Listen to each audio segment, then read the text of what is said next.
Lights, camera, biceps, ditch. Let's watch this movie and flex our shit. Movie buff, flexing real hard, watching badass stuff. Movie buff. We don't watch no movies that suck, big nuts. Movie buff. Damn, I just ripped my shirt cause I flex too much. Movie buff. Open up the backpack full of snacks, let's relax. Pop the movie and then pass the peanut butter cups.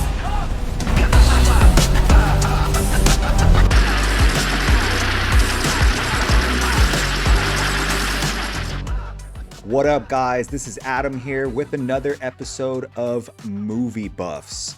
And in this episode, we're going to be talking about an old school superhero movie. No, I'm not talking about fucking Superman with Christopher Reeves. We're not going that old school. But we are going to be talking about the fucking first X-Men movie from 2000. And joining me on the podcast today is going to be my homie, James. What's up, James? What's up? How we doing? Doing good, bro. Doing good. So, James, when's the last time you saw X-Men? Actually, when is the first time you remember seeing X-Men? I actually saw the first X-Men movie in theaters. I can't remember if I was in Kansas or if I was in Texas at that point, but I actually saw it in theaters because I was such a massive fucking X-Men fan. You know, whenever we were growing up, you know, it was my cousins and me, and my cousins were more of Batman the Animated Series, you know, fans, whereas I was more of the X-Men the Animated Series fan. And I was just so fucking stoked for the X-Men. And I don't know, do you remember like the website that they came out with right before the movie came out with, is introducing like the characters and everything? Ooh, no, I don't think I do remember the website. Yeah, they actually had like an xmen.com or something like that advertising the movie itself. And slowly but surely they would add pieces, like add what the cast was. And I remember like clicking on the cast and I didn't recognize almost anybody. I clicked on Wolverine and I was like, who the fuck is this asshole?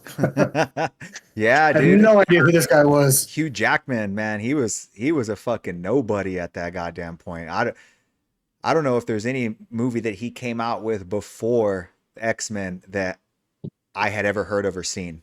Yeah, I mean, to be honest, like even Ian McKellen, you know, back then, that was before the Lord of the Rings movies. I didn't really recognize him in much I could think of before that. Professor Xavier was the only one that I fucking recognized, I think. Yeah, that's true. So I do know Ian McKellen. He came out in Last Action Hero. He was the Grim Reaper. Oh, shit. Yeah, he was Death. Yeah, he was Death. Now, I didn't know that was Ian McKellen, you know, then because I didn't know him. He was just, you know, random Grim Reaper guy. But, you know, after seeing X-Men and Lord of the Rings and all that shit, going back later on and watching Last Action Hero again, it was pretty badass seeing. It's like, holy shit, dude, it's fucking Gandalf. There he is. It's Magneto. Yeah, I actually didn't make that recollection up until like a month ago. I showed my cousin Last Action Hero for the first time, and I always remember Death because Death was awesome. But I saw him, I was like, holy shit! For the first time, that's Magneto right there. Hell yeah, dude. I think the only person in the movie that I 100% knew about was Patrick Stewart. Not because I was like the biggest Patrick Stewart fan or anything like that, but I had seen a few episodes of Star Trek Next Generation. I remember having a conversation with my dad before the movie ever came out. I'm thinking it was actually like way before the movie ever came out. Let me think, dude. I don't know what.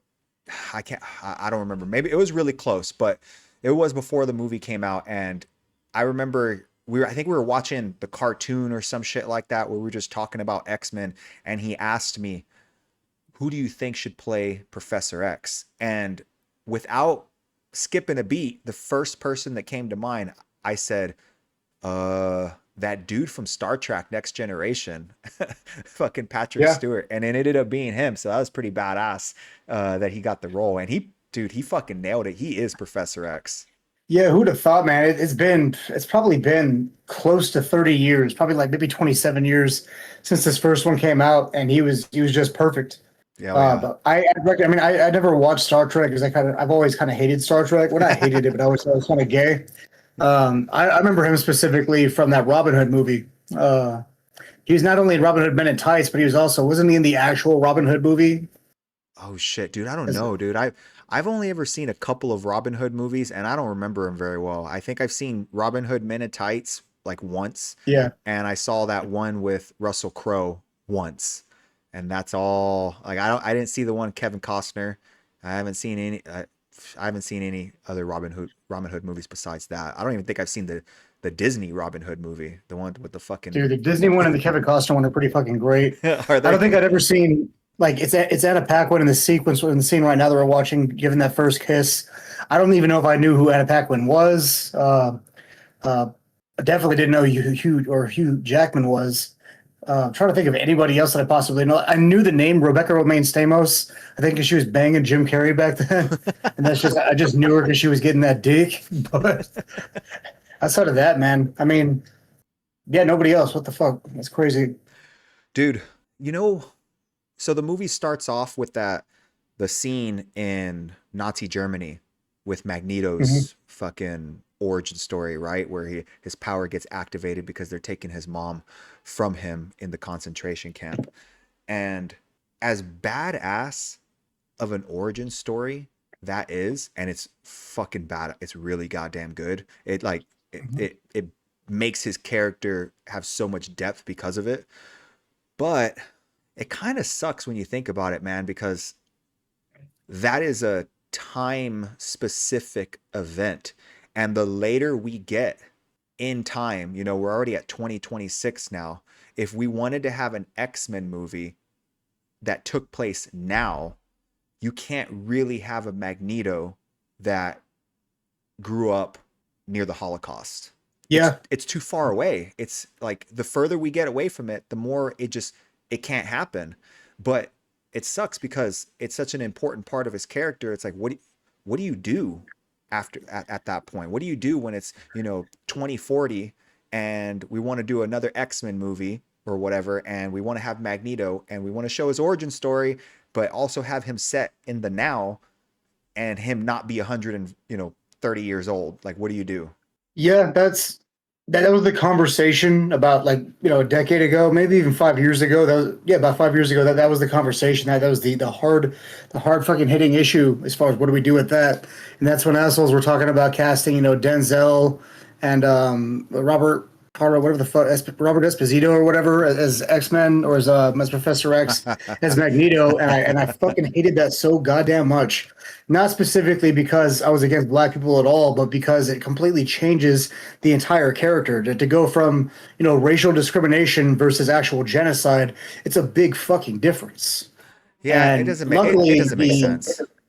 it doesn't, but because of the multiverse now, it'd be so fucking easy to create, some kind of incursion that's coming on where somebody got pulled out of their version of the multiverse into our version of the multiverse, and then all of a sudden he's like in this new world, but he still faced that discrimination, and he looks at our history and says or sees that the exact same thing happened, so he's bringing that fight from his timeline to ours. That'd be so easy to do now.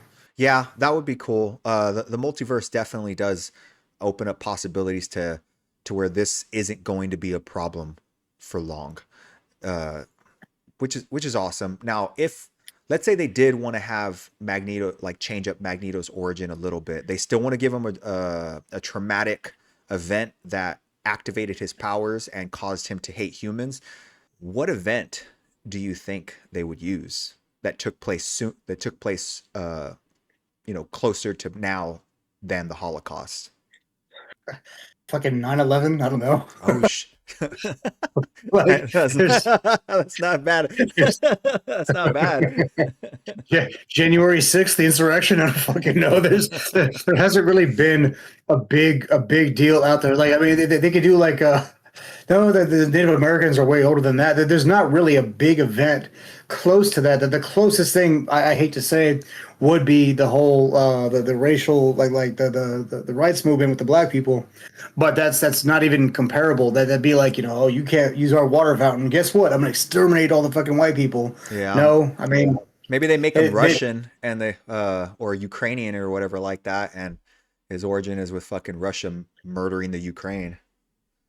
it's possible, but his so much of like everything that Magneto is about the Jewish struggle, and there's so few Jewish like superhero characters, in general that would just be robbing the Jewish people of like their big guy. And Magneto is arguably the greatest. He's only in comparison or in competition with guys like Doctor Doom or you know, not even Thanos. I think he's greater than Thanos, at least in my opinion. Greater So as to far take as that like from them, greater what? as far as a greater character, a greater story. Oh, You know, 100%. yeah. 100%. I mean, he'd probably lose to Thanos in a fight, but I don't know. I mean, Magneto beat Apocalypse in a fight, and that was dope. Yeah, one on one, like Thanos without fucking power stones, dude. I think Magneto would fuck him up. I mean, Yeah, maybe. I think he'd have a chance. that's one thing. Like, you know, separate movie. We're talking about Thanos that we never got to explore as seeing if he had any powers outside of just being strong without the gauntlet. Like, and I know in the comics he does have like fucking some kind of, you know, like laser powers or some shit like that. But we never got to see him do anything but use the gauntlet itself and his strength when he fought the Hulk. Yeah, I think he's just supposed to be fucking strong. Yeah, Um, good. so also one part that happens towards the beginning of the movie is the part where they're discussing with Senator Kelly the whole mutant registration thing. That's a pretty fucking good topic, dude. So, what do you think if this shit was real? If mutants popped up the way they are popping up in this fucking movie and they put mutant registration on the table, would you be for or against it? That's a hard conversation because it's an impossible situation because it's a lose lose. Like it sucks if you're a mutant because you're going to be hunted out, like labeled, you know, this is a person of mutants or whatever. But at the same time, if you've got some incredible fucking powers, like some omega level power, the world kind of needs to know where you're at. That's like a walking weapon of mass destruction. Yeah. And if you're not registered and they don't know who you are, you could do just unknown damage. I mean, I'd hate to say I would be more on the team. Even if I was an X-Men, I'd like to think that I'd be, I guess, like self-aware enough to be like, you know what, this does need to happen. Kind of like how a martial artist, like a master martial artist, has to register himself as like a weapon or whatever, just in case there's ever a situation where he kills somebody. I think It's that's on record that he's got these amount of I skills. think that's a myth. I'm not I don't know, 100 man. I'm not 100% sure, but I grew up hearing that shit, but I also I think at some point heard that that's a myth. I'd have to look back. To I'd be have to honest, look I don't into it, know. but I think it's a fucking myth. But I do understand what you're saying because I mean, he makes a point in the movie about gun registration that we make gun owners register, and the reason we do that is because if you put a gun in the in the hands of a human, that human is now automatically more powerful. Therefore, there's the potential for more danger. Basically, Yeah, that human is now more dangerous because of it. They are more dangerous than a person, just a regular person without it, right? And we yeah, do fucking pedophile registration, sex offender registration. Why? Because that person is more dangerous than regular people. They have the propensity to do fucked up shit, and we need to register them and we need to watch out for them. So it's just the way that it is. I mean, if you have mutants, you are automatically going to be more dangerous than somebody than that is not a mutant and doesn't have powers. Unless you're just like, unless you have one of like those basic ass non-dangerous powers, like what were they called? The Morlocks or whatever, the ones that lived in the yeah. sewer. Okay, like those Those little guys, sewer wrestlers. yeah, those guys, none of them were powerful, and that was their whole deal. Is they weren't powerful, but they looked different or whatever. But even then, it's Yeah. like we wouldn't know that they're not that dangerous unless you examine them and you studied what they can do. So there's just no way around it. Like mutant registration would have to fucking happen, no matter how shitty it's going to be for mutant population. It's like, dude, we need to know what you need to know what you're capable of. Yeah. There's just no way around it. I think the best way to go about it would be to not have the records be public unless that person committed like some atrocious crime and then have it like a public record of this person, the crime they committed, and that they do have a power. So, you know, your identity could remain secret to the majority of the people out there unless you committed a crime. And then at that point, guess what? You fucked up. The world knows that you got this particular power, blah, blah, blah. Yeah. Yeah, I agree. Dude, Yeah. fucking, one thing that I really loved about this movie was the the deep connection that you can already tell was there between Magneto and Professor X. The way they spoke to each other. They spoke to each other as if they were old friends, or that had some sort of disagreement. They spoke to each other as if they had a really deep past. Now, we didn't know exactly what the past was. I mean, you do if maybe you know, read the comics or whatever, but as far as the movie's concerned, you don't know it. But you can just tell the weight between the two characters, and the way they fucking performed on screen with each other is really fucking good. You have that first interaction at the mutant registration when Professor X, he senses that Magneto's in the house, right? And he goes and, you know, talks to him, and they're just having their chit chat or whatever. And it's like, dude, they're such good fucking actors. I don't know if any other superhero movie had performances that were on par with theirs as far as pure acting ability. Yeah, they, especially considering that, you know, we didn't know really who Ian McKellen was. He was a phenomenal actor, and obviously Patrick Stewart was a phenomenal actor.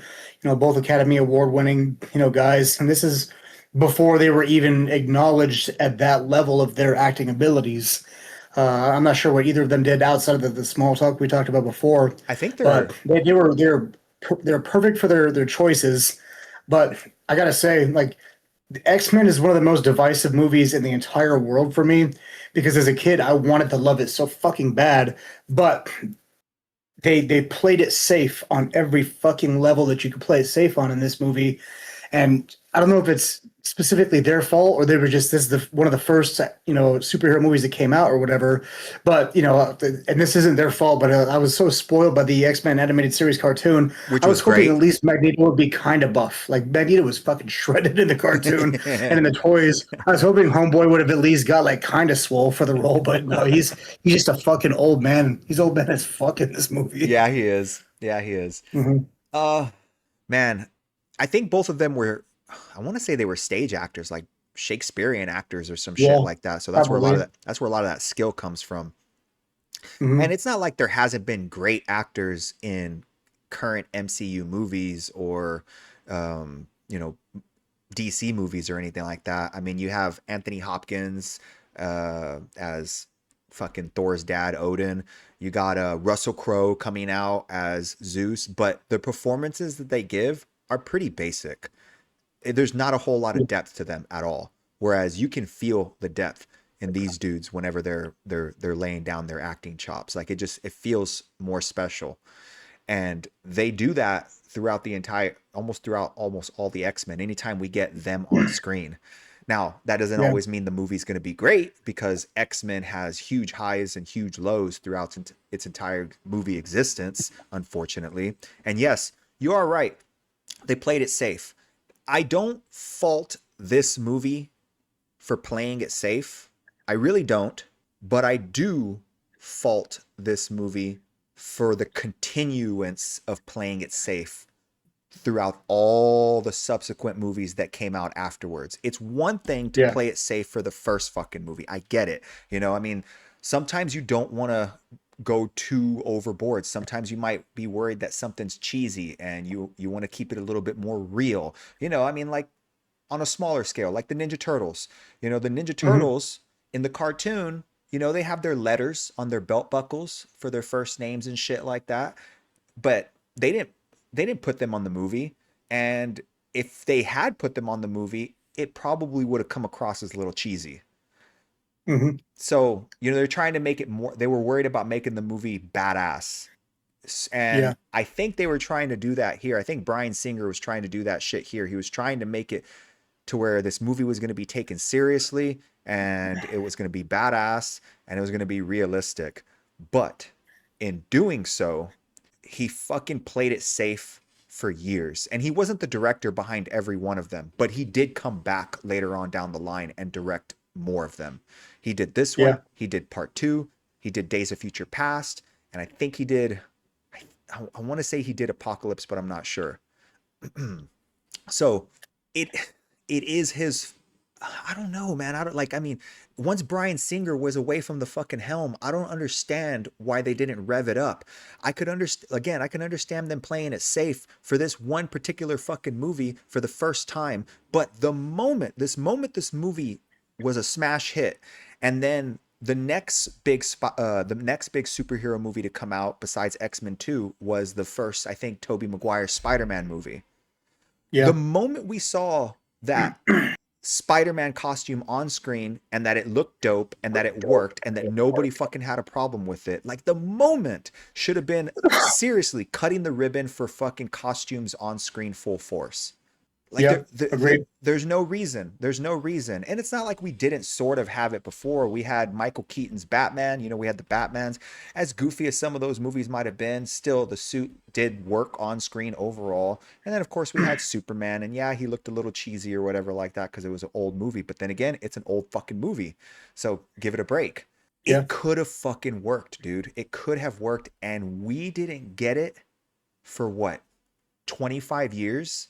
25 Yeah. years we didn't get real comic book accurate costumes. The closest thing that we fucking got was sort of Magneto in some of the movies with the And that's sort of not even sort full of. blown. That's barely Magneto. Exactly. The That's all we got. That's all we fucking got. the only one second. The only comic accurate X-Men accurate costume that we've ever got that was true was Wolverine and Deadpool. Yeah. That's the first genuine true one, and it looked fucking magnificent. It was perfect. It was great. I didn't like the eyes. I thought the eyes were Yeah. stupid. Oh, the white eyes. Yes, I thought that was fucking stupid. Like Mhm. I could understand where they were coming from. They wanted to make it look like the comic book, but it looked like cosplay at that point because of it. It didn't make Mhm. sense. It's like you can't see through that. It works with Deadpool because he's a kooky cartoon character. Like he's Mhm. he's fake. It works with Spider-Man because they're lenses, Mhm. but every other character that has a mask does not have white fucking eyes over it. It didn't make Yeah. sense. So I thought that was really stupid. But everything else about it was badass.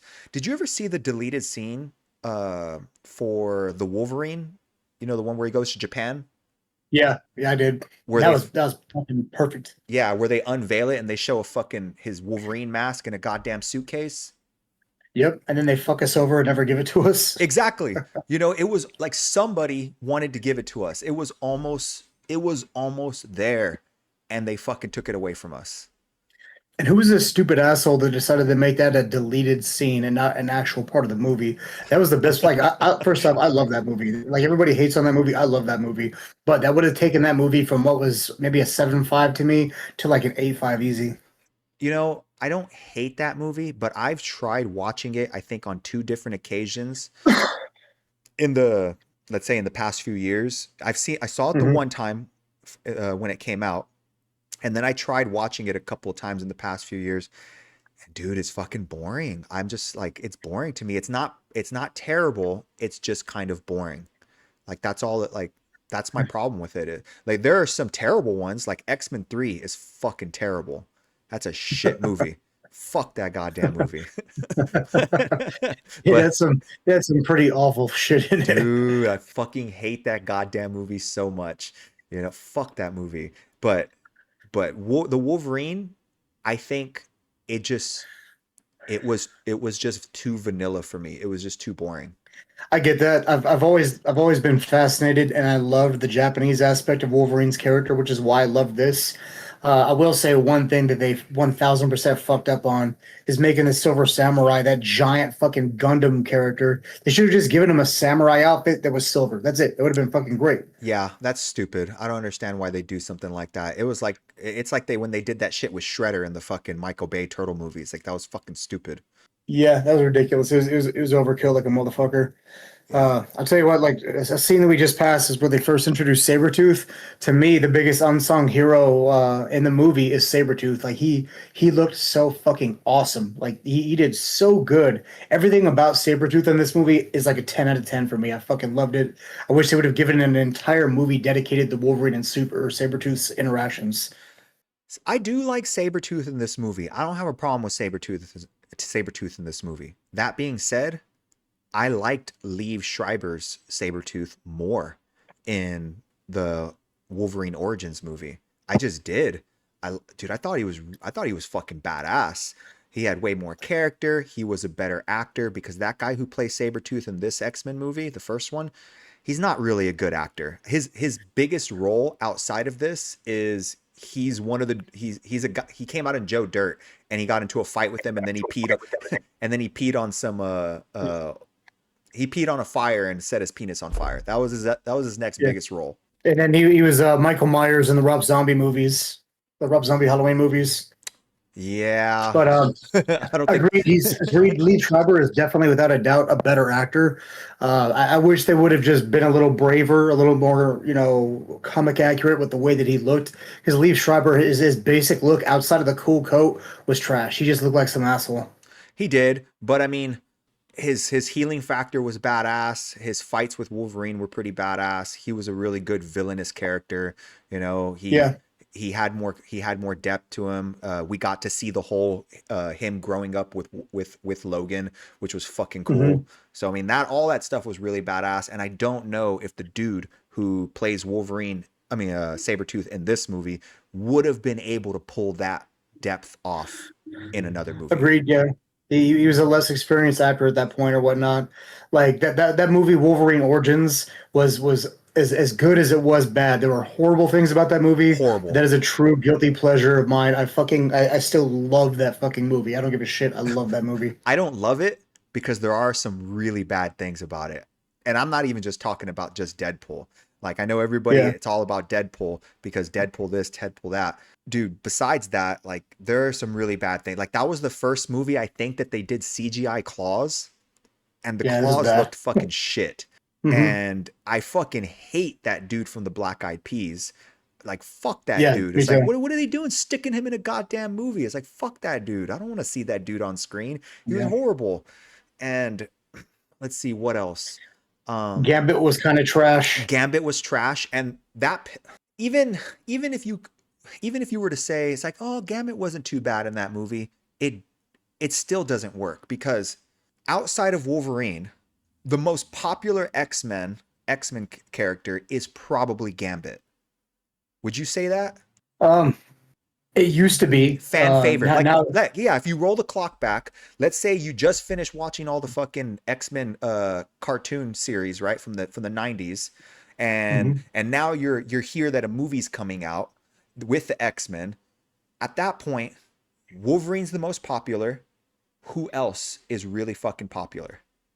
I think it's going to be Gambit.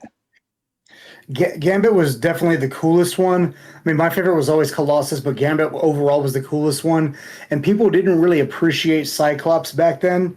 Like he was the leader, he was dope. But like all of a sudden now, people are starting to love Cyclops, and I'm so glad because even me, I didn't appreciate Cyclops back then.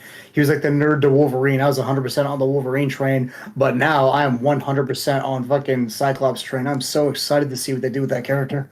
Yeah, Cyclops. I like Cyclops and I like Colossus, but Colossus was like a part-time member in the cartoon. He hardly came out.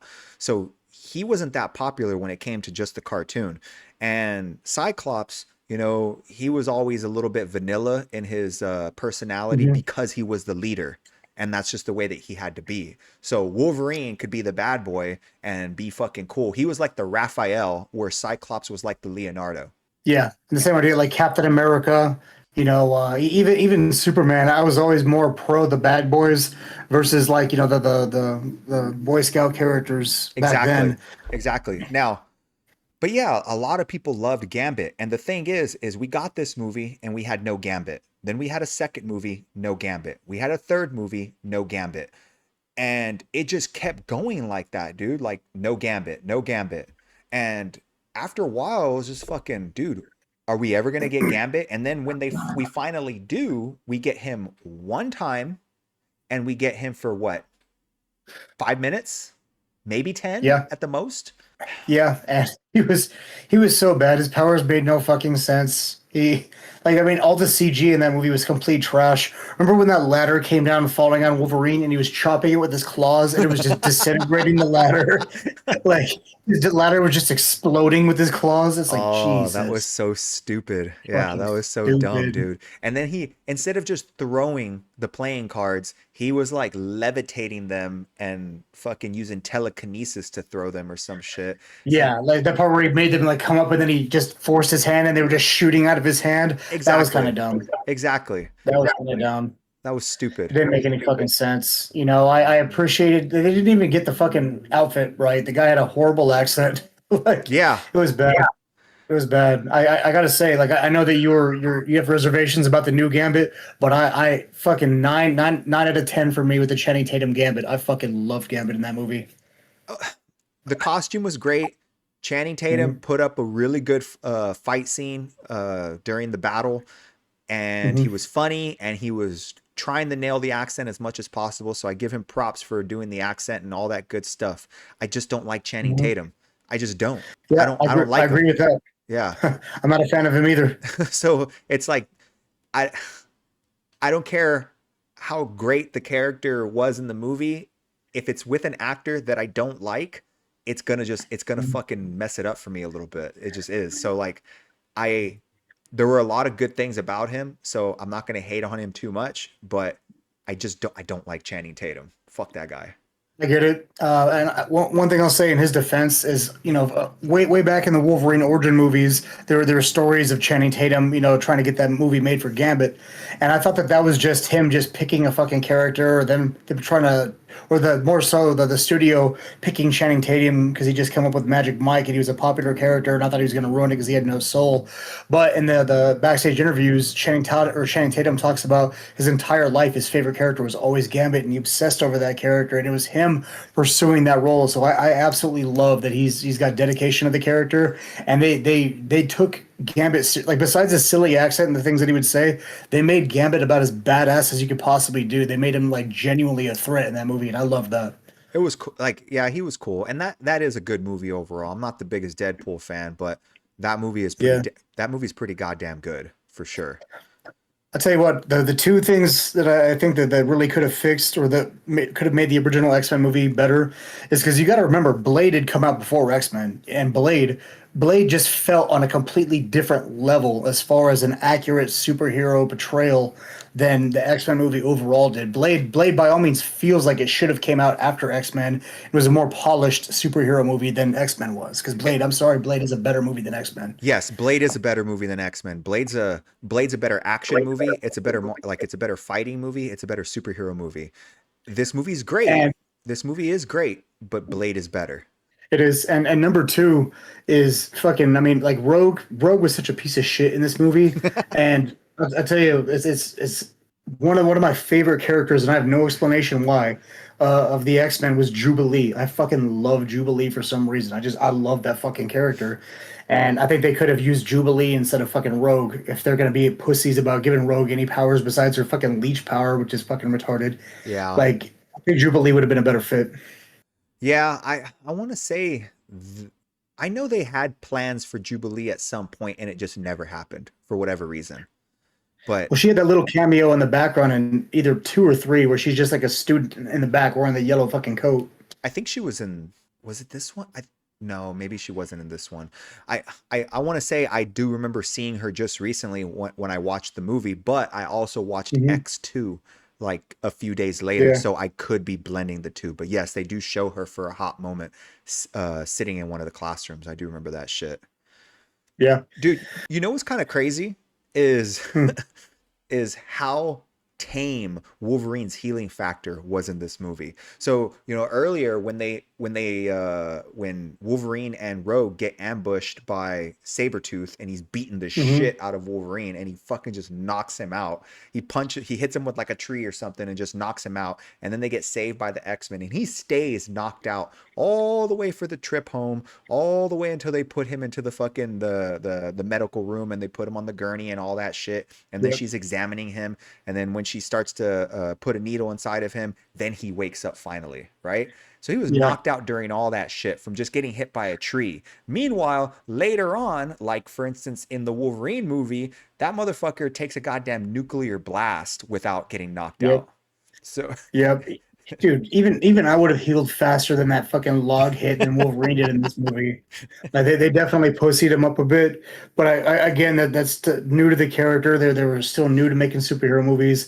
I get that, yeah. you know, and it just sucks that they had more faith. For instance, like perfect example again, Blade. But then another perfect example is Iron Man.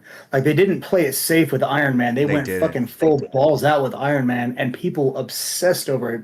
Like nobody gave a shit about Iron Man before that movie came out. I remember when they were coming up with the Avengers movie that the whole lineup and the first one Marvel Disney was going to be was Iron Man. I was like, oh, that's fucking gay.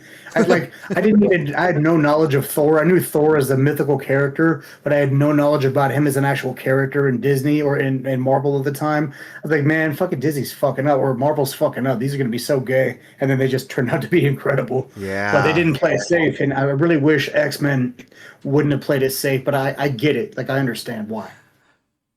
I only forgive the first movie for playing it safe.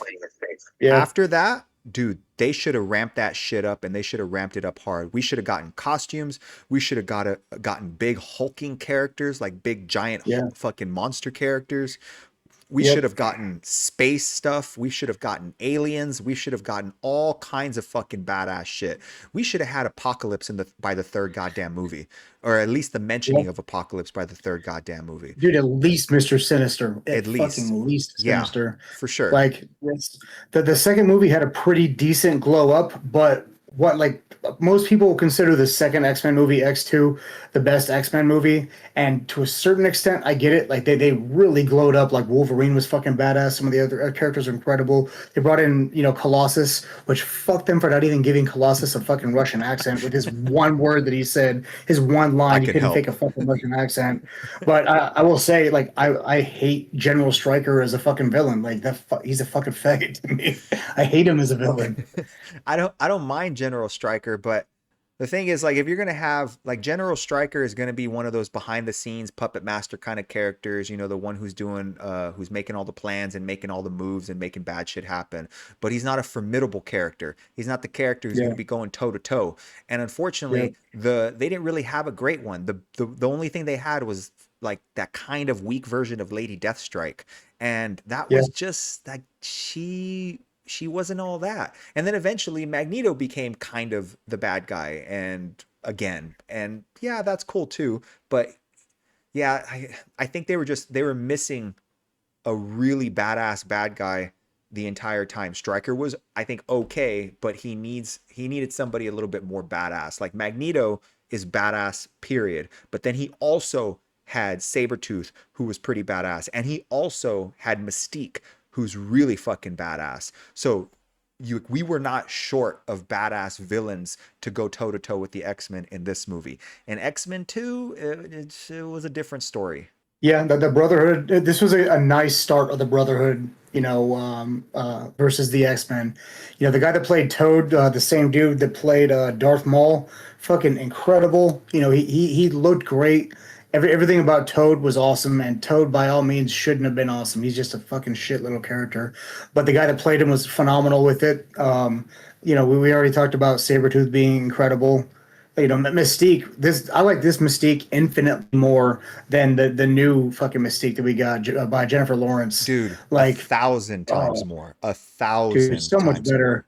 Like, I'm sorry, but the perfect example of what's wrong with Hollywood is because Jennifer Lawrence was a big star because of the Hunger Game movies. They made her the leader of the X-Men. What the fuck, bro? That is so fucking stupid, dude. Like if you wanna make Jennifer Lawrence a big leader, like a big time character in the X-Men, then give her a character that is actually in the X-Men, not fucking Mystique. Like don't fabricate this weird history between Professor X and Mystique that didn't fucking exist, and don't change her character so fucking much from the previous Mystique that we were already used to where it's like, what is this Mystique? And it just got to the point to where the X-Men, for a long time, there was the running joke where they just did not give a fuck about any semblance of continuity whatsoever. Nope. Like Zero. they were just shooting from the hip every fucking movie, and they didn't give a fuck what they ended up hitting. Like they didn't care at all. So it was stupid. And dude, I don't give a fuck about the Hunger Games, dude. I don't give a shit about Yeah. Jennifer Lawrence. And her character was such a fucking annoying, whiny bitch most of the time, the whole time. And Yep. and it sucks because the movies were centered around her so much. It's like, dude, get the fuck out of here already. Yeah, that's I think that's what upsets me most. Like it's weird because now we've got nostalgia and we'd love to see the 20th Century Fox X-Men, but back then I hated it so much. Like I loved it but hated it because there's no superhero movies that have ever taken as many liberties as the X-Men have. And they've fucked up the story so bad on it so many times and it just infuriates me. Yeah, for sure. I mean, oh God, there's just so much bullshit about a lot of the shit that went down in the X-Men movies. There are some movies that I didn't even fucking I refuse to see. Like what was that one movie that came out? The very very last one. What was it called? New Mutants? The New I Mutants. didn't even watch that. Yeah, I did. It 100% was not X-Men. It was better than I thought that it was going to be, but it's another perfect example of why the fuck are we taking time, money, resources on creating this when you haven't even done this? Why the Yeah. fuck are we doing this?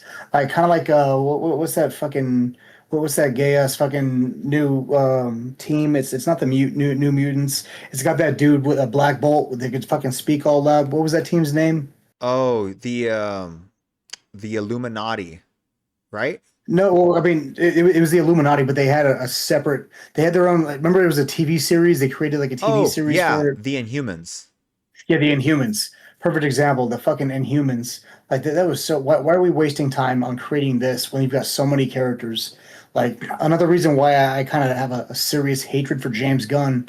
You know, he's in charge of the fucking DC world right now, and we're getting season 3 of fucking Peacemaker and Creature Commandos and all these dumb fuck characters Yeah. that he personally loves, that he personally obsesses with, because that's all that he knows how to do.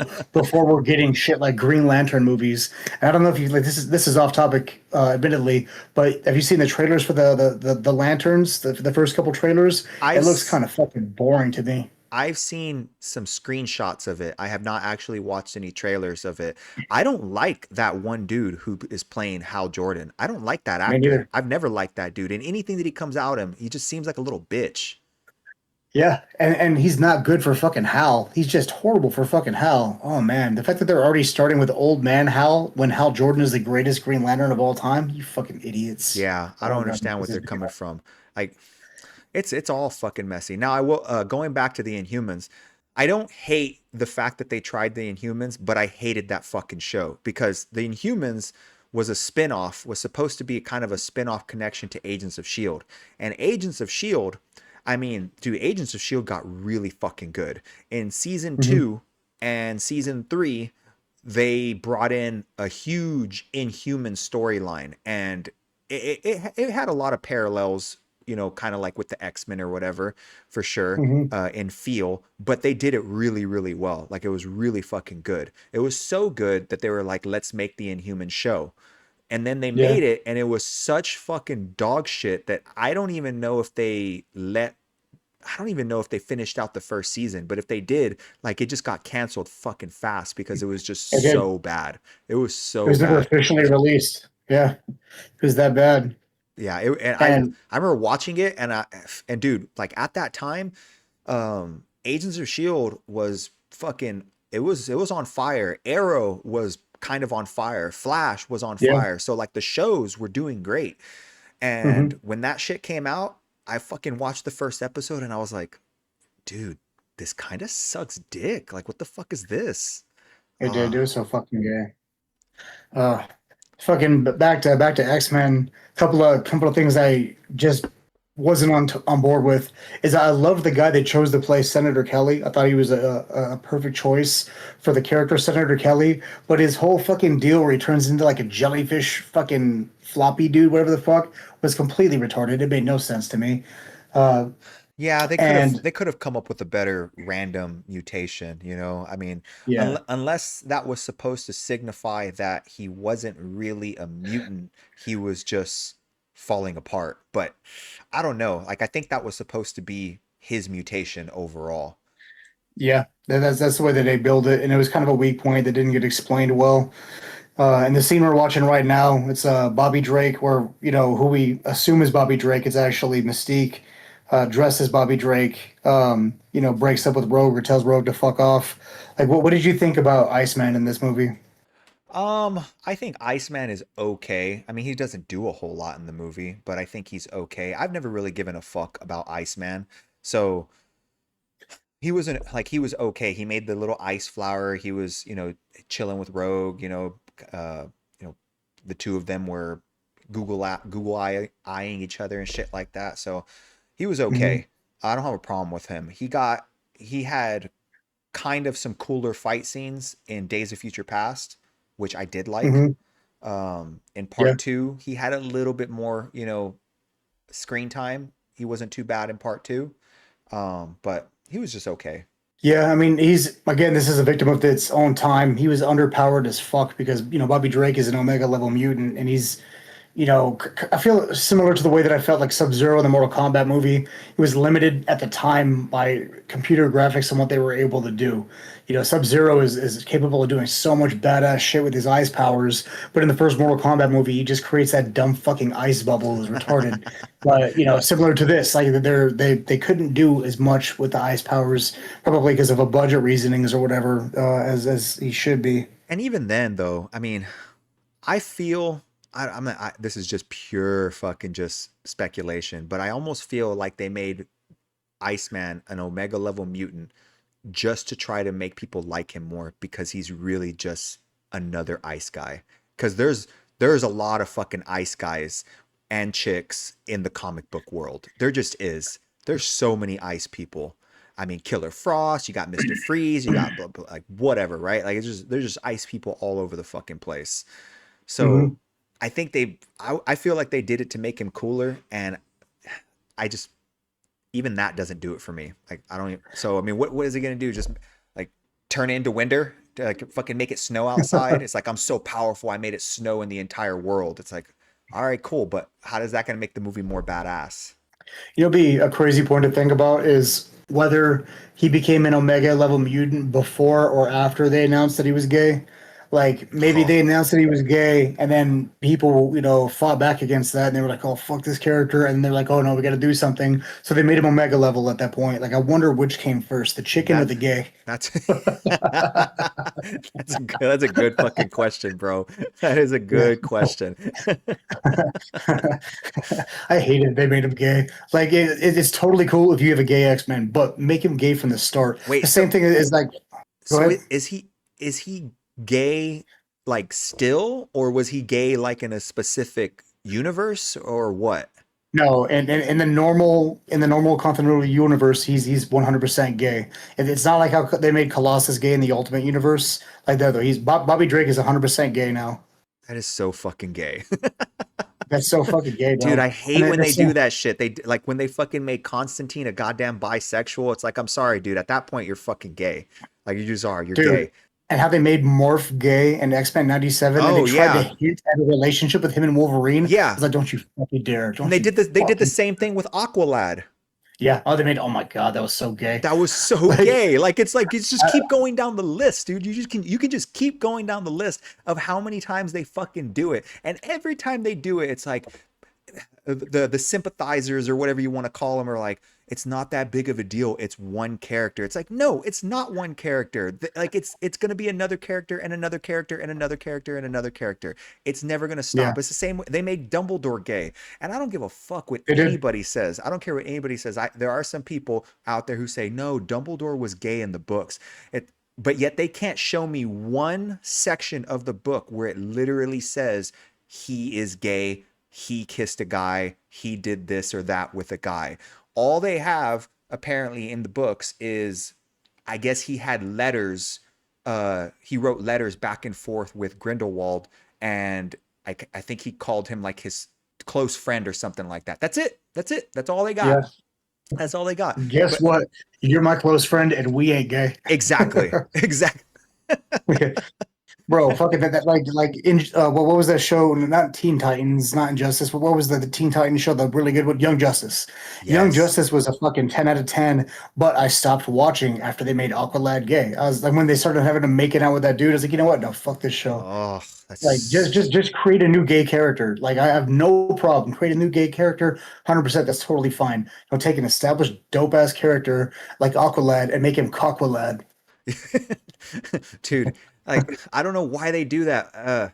Honestly, like if you want to have a gay character, put him in a show to where that show is primarily supposed to be like targeted towards women and gays, not Yeah, not dudes, not fucking, action loving, sci-fi loving dudes.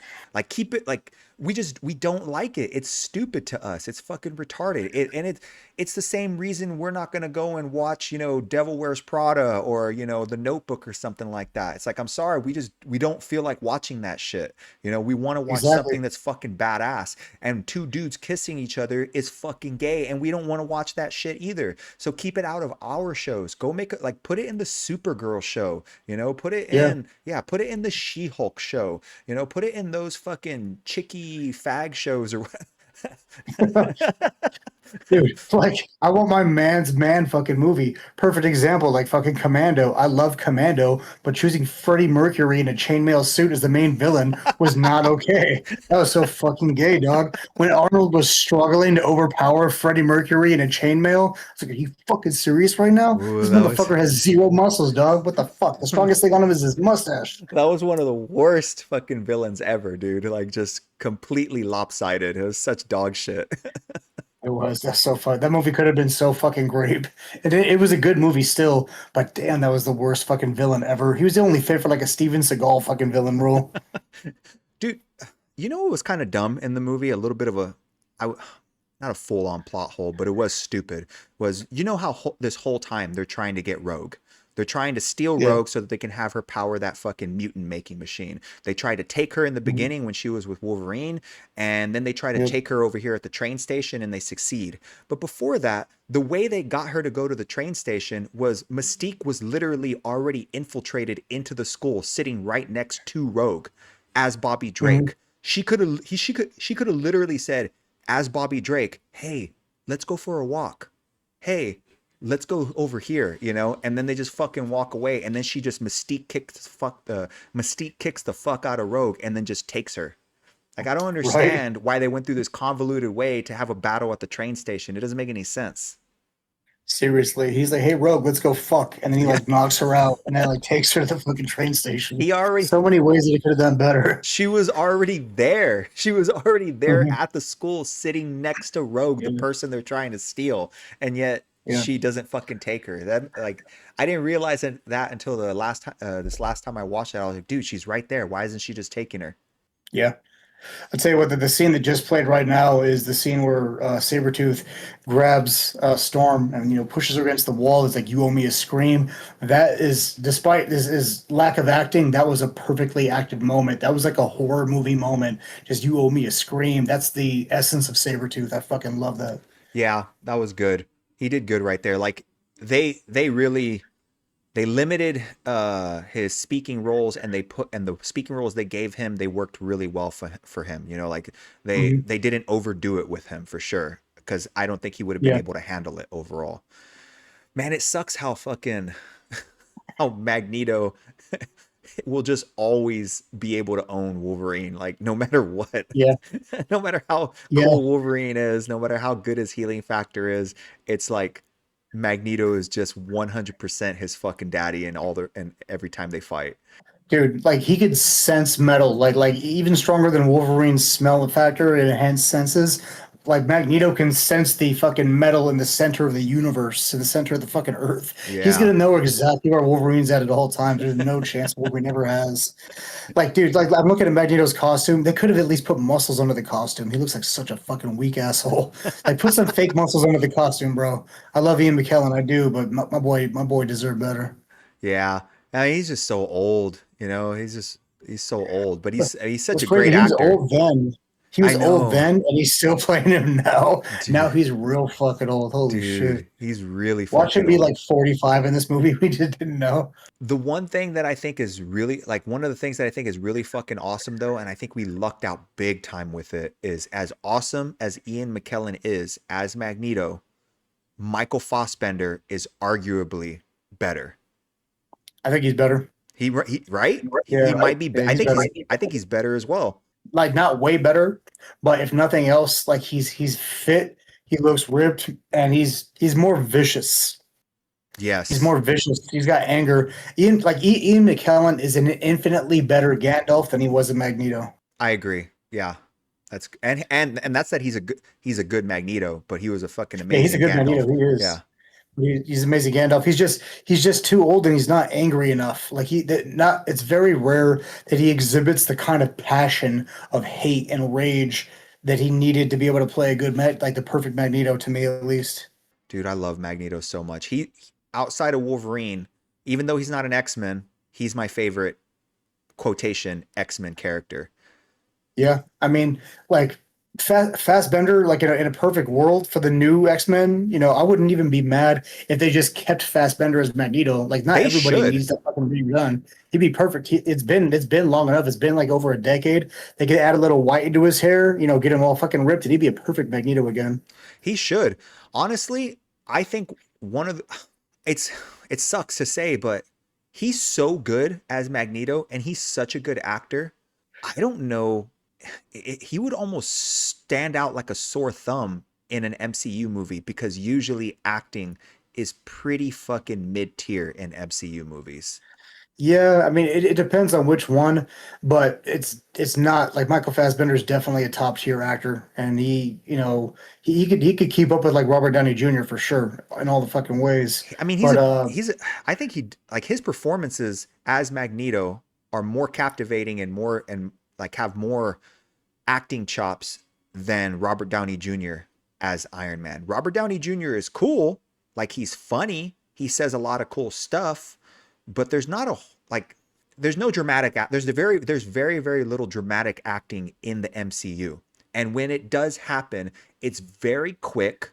It kind of just it happens very fast and it's not that deep. It's almost because they want to keep the movies like a roller coaster and they don't want to make it too emotional for the audience. I don't know if that's why they do it, but like it's like not making a kids movie too sad. That's almost how I see it. And there are some slight exceptions, like the third Guardians movie had some pretty emotional parts, but yeah. even then it wasn't because like the acting in that scene was really deep and emotional. It's because some characters were dying and there was a lot of like screaming and crying over the dying, so like you feel for it. It's pretty sad. but hmm but with like the X-Men movies with Magneto and Professor X specifically, like man, the acting is just so good between them and they have such deep and dramatic moments. Like the big scene that I always go to when I talk about like the dramatic depth in the best dramatic depth in a comic book movie is in Days of Future Past, whenever Wolverine has young Professor Xavier look into his mind and he connects with old Xavier. hmm You remember that scene?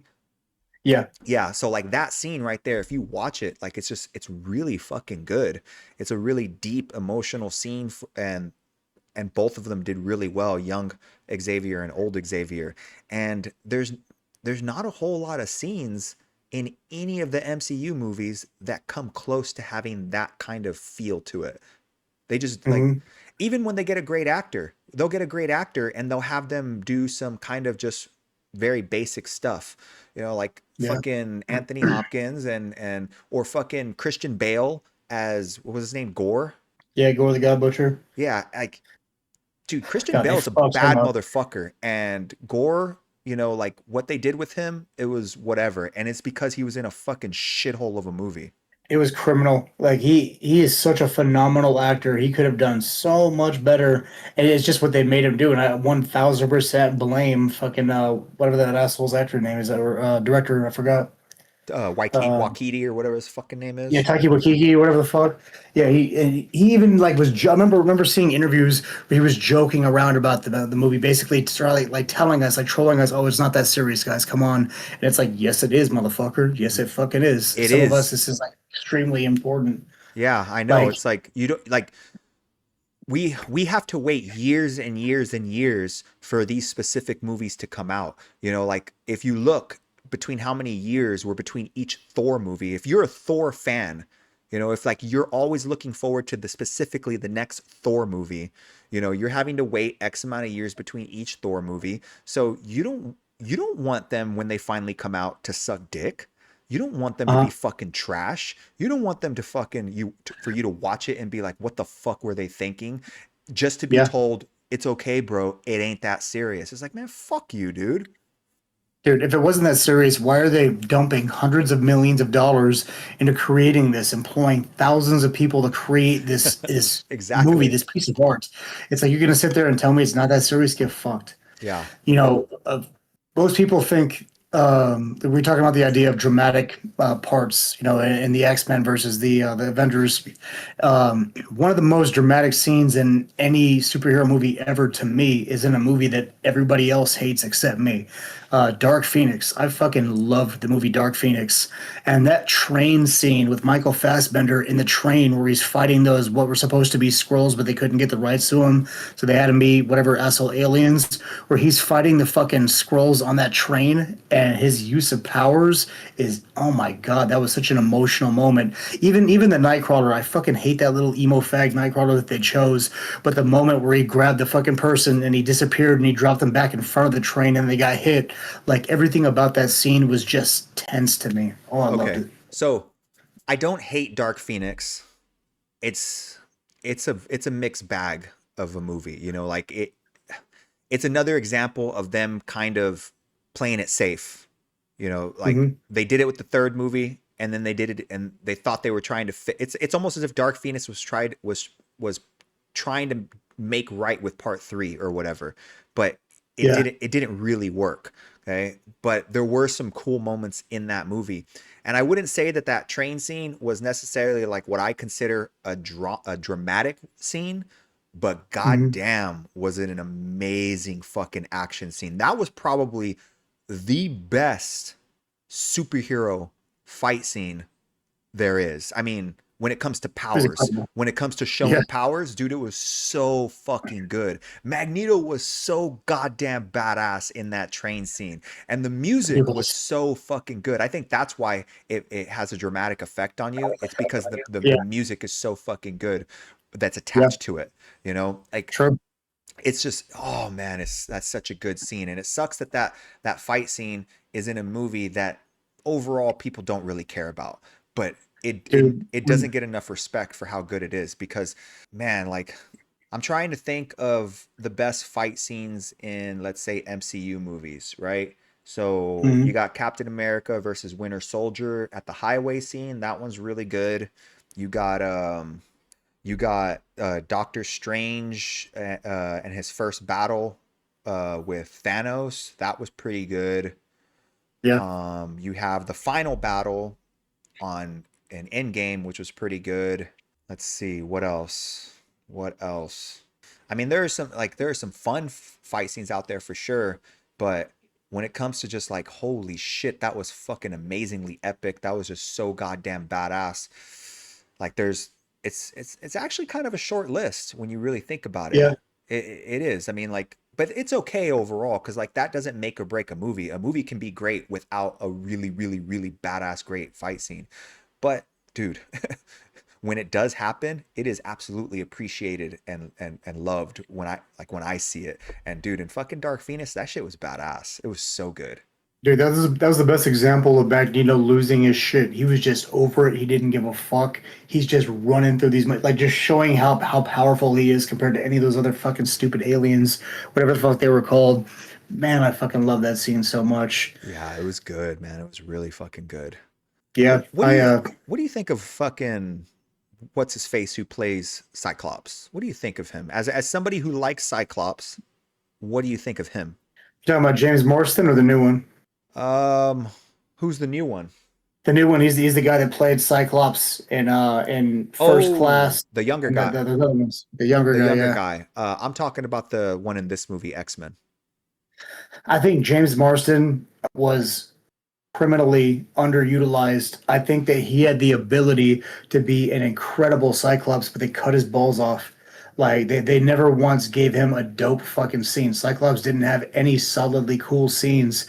Cyclops, as much as I love Wolverine, Cyclops should have expressed or should have been depicted as the biggest badass of all the X-Men because he is. He's the fucking man. There's a reason why he's the leader.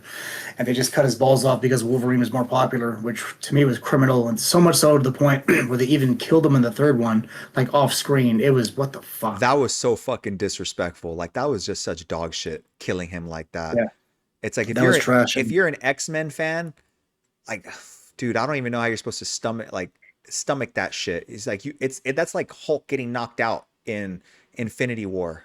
It's Yeah. like if you're a Hulk fan, it's like what the fuck, man? What did like they just punked the shit out of Hulk. They did. And then Hulk being so much so to where Hulk wouldn't even come out. He was so scared to come out. That's fucking 100% bullshit. Hulk ain't afraid of fucking nobody. Yeah. Get the fuck out of here with that. Oh, man. Yeah, Cyclops was completely underutilized in this. Like, there were so many. Well, let's go character by character. Cyclops, 100% underutilized, but he had the ability to be incredible. I hope with this Doom movie, like, you know, that this scene from that little bitty mini trailer that we got where he's just like blasting it up in that comic accurate scene, shooting his laser into the air. I hope that we get Cyclops some justice, you know, because especially with X-Men 97, they just made Cyclops such a fucking badass. Oh God, I hope that we get a true Cyclops. You know, Storm wasn't bad. She was She okay. wasn't bad in this. Hey, did you notice did you notice that Storm, like Halle Berry, she was trying to talk with a little bit of an African accent in this movie. Uh-huh. It was very subtle, and she didn't have that many lines in the movie. She had very few, you know, they were very like short sentences that she spoke. And then I guess, I don't know if she looked back and be like, nah, I don't really want to do that again. Or if somebody looked in, it's like, Halle, you're not doing it very well. So then by the second movie, she just completely got rid of it. She just pretend like she never even tried to do an accent. Straight up, instead of being like the Queen of Africa, she was just from Queens. And it sucks because the Storm that we're used to had, if anything, the most dramatic voice of any character in X-Men. Yeah. Like in the X-Men animated series, just everything she said was dramatic. Like, I want a bowl of cereal. Like, she's just extremely dramatic in that. And then Halle Berry was so soft-spoken, and I give her credit for trying the African accent or whatever. I wish they would have stuck more with that. They would have made her a more boisterous, louder, you know, more important character, because Storm is like an undercover fucking beast. Like she's a fucking powerhouse of the X-Men.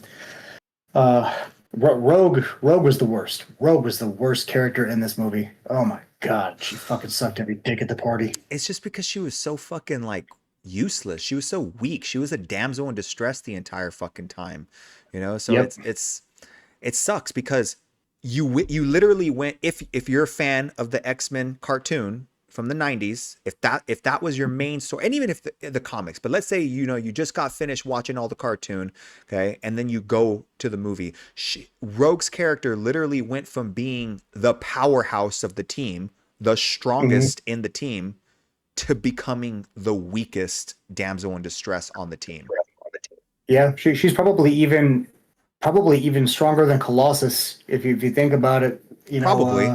Yeah, I mean, if she gets her powers from Miss Marvel, and Miss Marvel is stronger than Colossus. Yeah, and another thing that nobody talks about is she's got a very strong Southern Cajun accent, and in this they gave her no accent at all. That's part of her character. She had a little bit of an accent. Again, like it was subtle. Yeah. It was a little bit there, and then I think she kind of just like didn't really try very hard, because in the beginning of the movie, when she meets Wolverine in the bar, and she tries to fucking, you know, stow away in the back of his RV, and he catches her as he's about to walk back to his truck. She's like, "I saved your life." Like that's so it was there a little bit, but it wasn't a very good accent, which is fucking crazy. Because I mean, it's one thing to give Halle Berry a hard time for not being able to do an African Wakandan fucking type accent, because that is tougher. But a fucking hillbilly accent, a country accent, is one of the easiest accents in the world to do. Yeah. Yeah. Most people have it naturally. Fucking Peter. So That fucking Professor X was obviously perfect. Trying to think of it. Like, okay, Jean Grey. What did you think of Jean Grey in this movie? I think she is a good character. I think she's a good actress. I don't think she like not that this is necessarily something that was needed, but I don't think she was attractive enough to be Jean Grey. And I only say that Mhm. because comic book character chicks are so hot. Like they're always so goddamn hot. You know, at least that's the Yeah. way they're drawn. So you expect them to be hot in the movies, right? And she was Mhm. just okay. She is a solid, maybe like 5.5 to 6 out of 10. Like, I Mhm. mean, which isn't bad. She's just not super hot. And on top of that, her powers were pretty tame. Like her ability Yeah. to do what she was doing was pretty fucking tame. So I like her, but she could have done like they could have done better. Yeah, they definitely played it safe. Like some of the like the top three hottest chicks in Marvel are 100% supposed to be like Mary Jane is supposed to be just such a hot redhead, Jean Grey such a hot redhead, and then like maybe like Rogue or something like that. And I mean, at least she's a lot hotter. Like, and no disrespect to Zendaya, Zendaya is a pretty girl, but she's the fucking worst Mary Jane of all fucking time. Oh god damn, that I pisses me off. I don't like her as Mary Jane. I don't really like her that much, period. Yeah. But I will say she's a slight notch, in my view, above Kirsten Dunst. I fucking hated her Mary Jane, dude. She was such a bitch the whole time. At least she was Mary Jane. This chick isn't even Mary Jane. Like her That's name is true. just MJ or whatever. That's Like true. Kirsten Dunst, I've never thought she was attractive at all. Even with her nipples straight popping in that rain scene, I never thought she was hot. But at least she was Mary Jane. Like this chick isn't even Mary Jane. It's like what the fuck, dude? What a weird choice to make. And I think they only did it because she was black. And it's like what the fuck, you idiots. Exactly. Dude, That pissed me honestly, off. the best Spider-Man girlfriend on screen was Gwen Stacy, fucking Emma Straight Stone. up. She was so Yep. good. She was really fucking good. She was she was sweet, she was charming, she was attractive, she was funny, and she had badass chemistry with Andrew Garfield because they were doing it in real life, which was amazing. She did great. I mean, and I'm pretty sure she's got Down syndrome too, like at least a smaller case, and she still did a pretty good job as Gwen Stacy. It works in her favor. Like she got it just to the point to where it makes her like it gives her like a unique attraction. Yeah, I love yeah, that Emma scene Stone. I was think she's hot. yeah, yeah. She's not bad looking. She's just I think her eyes are just too far apart. There, She dude, just looks a little weird. there is an actress who I thought that recently of fuck, what was I watching? I was watching some kind of like horror, not horror, but kind of like slight thriller movie. Was it what the fuck was it? I think it was an M. Night Shyamalan movie, but there was some fucking white chick whose eyes were really far apart. I remember thinking that shit. I was like, dude, her eyes are really fucking far apart. But dude, I don't know this bitch's name. She's not a good actress to begin with. Dude, Mystique is so fucking good in this movie. Like Rebecca Romaine Stamos, Is she knocked it out of the park with Mystique. She played the role absolutely perfectly, and she wasn't overstepping her boundaries like fucking she did in the newer X-Men movies, trying to be the leader of the X-Men. She was exactly where she needed to be, and that's one of Magneto's top henchmen or henchwomen. She was fucking great in everything she did. She looked so hot. She wasn't this over opinionated feminist bitch like fucking Homegirl was. Yeah. It was perfect. Yeah. She was another like the scene right here where she's doing that spin kick fighting Wolverine. That was even for back then, that was still great CG. That transition from her to Wolverine was incredible. Oh, I love the fucking fight scene. Yeah, man, she was really fucking good.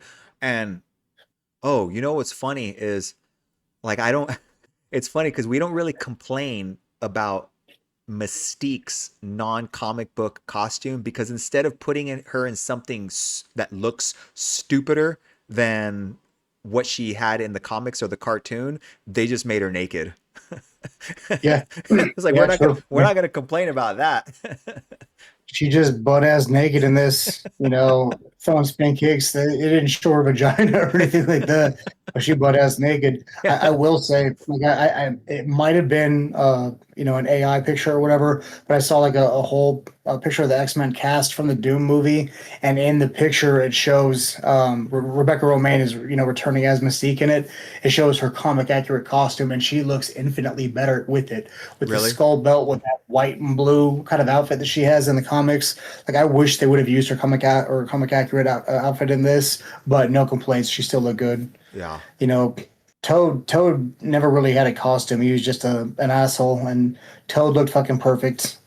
You know, I don't give a fuck about Toad though. Like, I mean, yeah, I don't even know. nobody does. We don't even know if he was supposed to have been killed with that lightning strike when he gets into the fight with Storm.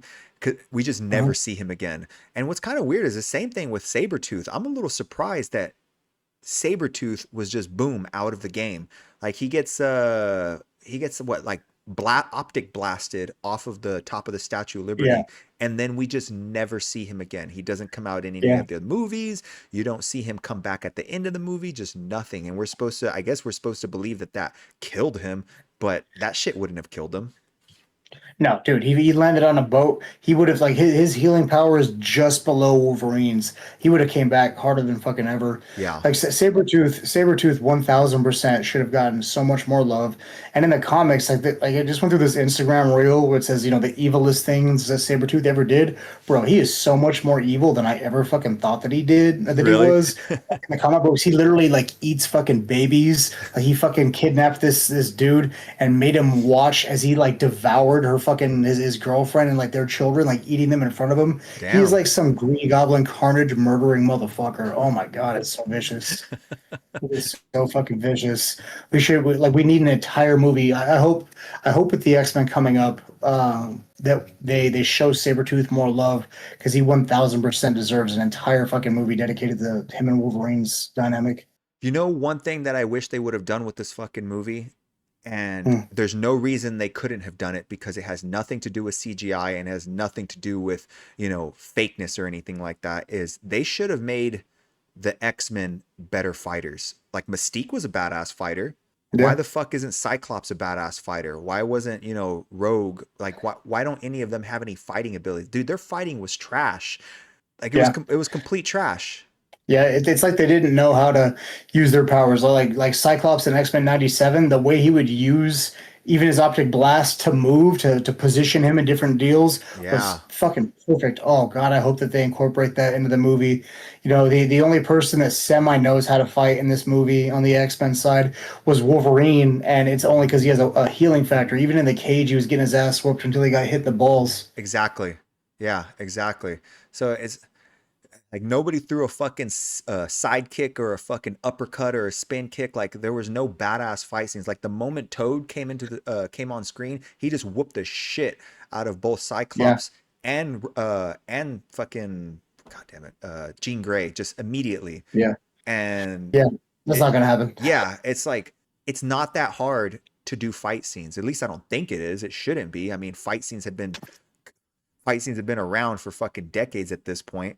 So they could have had them be better fighters, but they made them so just like weak when it came to their physical attributes.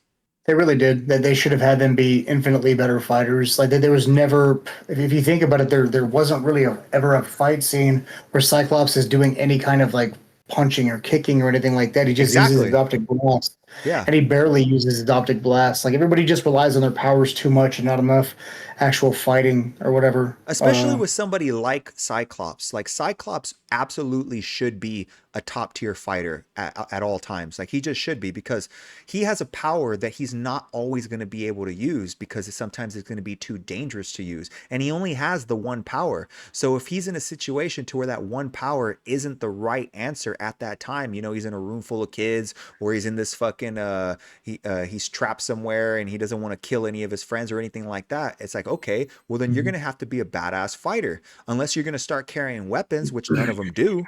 Yeah, it's like X-Men would have been better off if they just had a bunch of guns. Right. Just a bunch of fucking Glocks and shit, just shooting Magneto and everything. God, would be fucking better. Speaking of fucking guns, like I hated that they were all wearing Matrix costumes before the Matrix. Like it pissed me off so much. And that fucking one dumbass, line where, well, would you prefer yellow spandex?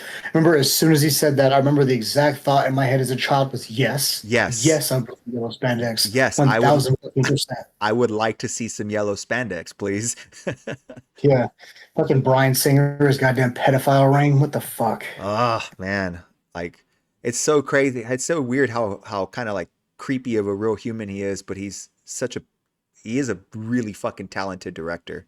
I mean, as long as you don't count fucking Superman Returns, the movie was I fucking don't. trash. Yeah, I don't. Yeah, the movie was so fucking gay, and especially considering also that was the reason why they killed Cyclops off in the third movie because he got cast in a small fucking role. Like, I think he got cast as Perry or something like that in the Superman Returns movie. It's like, bro, you seriously think that that's a better role than fucking Cyclops in the X-Men? What the fuck are you thinking, bro? Man, that was so stupid. Yeah, you're right. Like that was dumb. I never even saw that movie, The Superman Returns. I didn't even want to watch it. Like at no point during like the trailer did I think to myself, this looks good.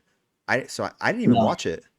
I literally, no, I don't want to say I hated. I never once liked Superman until Henry Cavill Man of Steel came out, and then I was like, Really? okay, yep. I didn't give a shit about Superman. Never gave a shit about Superman. Not even in the cartoons was I big on Superman. I was way more Batman. But then Henry Cavill came out, and I was like, oh fuck, this is what Superman is supposed to be. Okay, I'm 100% on board with that. Because I mean, like the old Christopher Reeves, like those were for the time being, those were as good as those movies could have been or whatever, and he was perfect for the role. The movies were too old for me to be able to appreciate. Yeah. I mean, that's just the way that it is. They're just too old. I Yeah. I didn't really care about Superman that much growing up, but once I started binge watching the Justice League cartoon, I Mhm. grew to really love Superman. I really love Superman now because of it, because of the Justice League cartoon, not because of Henry Cavill. I do like Henry Cavill. I think, you know, the movies are just okay that he's in. Man of Steel is pretty decent, and then it kind of just goes a little bit downhill from there overall. But yeah, man, for me, when I think of Superman, I think of fucking the cartoon Justice League. Period. Yeah. I started reading Superman comics way later in the game after the Man of Steel movie came out, and I started really liking Superman a lot more then. And the DC animated movies is what really made me fall in love with Superman. He's pretty good in But those. Yep. the Justice League series and the Superman series, they were okay, but one thing I hated is that Superman would just get his ass beat by everybody. He's got like no, you don't kill Superman with or you don't beat Superman with electricity or with fucking barbed wire or with strength or whatever, and he's Yeah. just getting his ass whipped by the most basic ass characters in that. He It would. made no fucking sense to me. They definitely nerfed him a lot in at least the first like couple of seasons. They started beefing him up a little bit later on, but still like they really wanted to nerf him a lot so that he wouldn't just be unstoppable. And I can appreciate that, but at the same time, that doesn't mean that you should have like like a random chick do an uppercut and it actually hurts Superman. Yeah, that was absolutely fucking retarded. Oh man, that pissed me off so bad. Like I'm so excited because I think season two of X-Men comes out next month, sometime in June, and I really I'm so 97? excited. Really? Yeah, 97 comes out either next month or July, either June or July for sure. Um, Do you think it's still going to be good? Because I'm a little worried because the dude who was at the helm of the first one, mhm. didn't he get kicked off the project or He something like did, but he did all the writing for the first two seasons, and the third season is when they changed directions. Is when he got fired for having that fucking gay OnlyFans, and the third season was already written. Like all three seasons were already written, but he did the first two seasons.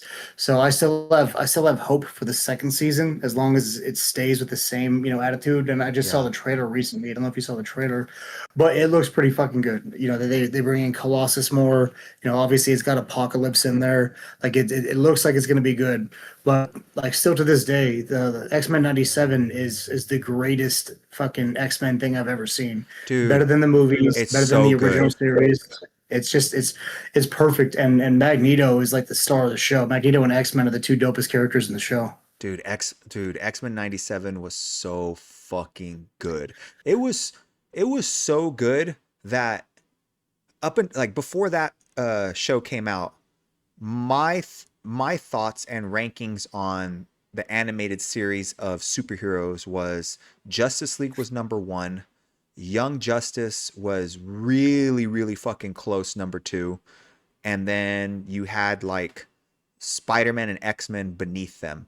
And it wasn't like, and they're not super far down, but they are absolutely like to me beneath them as far as quality Hmm. is concerned.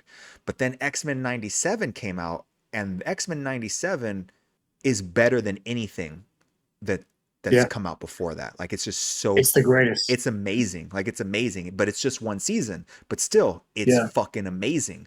Like it's just it's perfect. It's almost absolutely perfect. It was so good that by like the second episode, I wasn't crying, but I was getting a little emotional that it was so good. I was like, man, Yeah. dude, this is so good.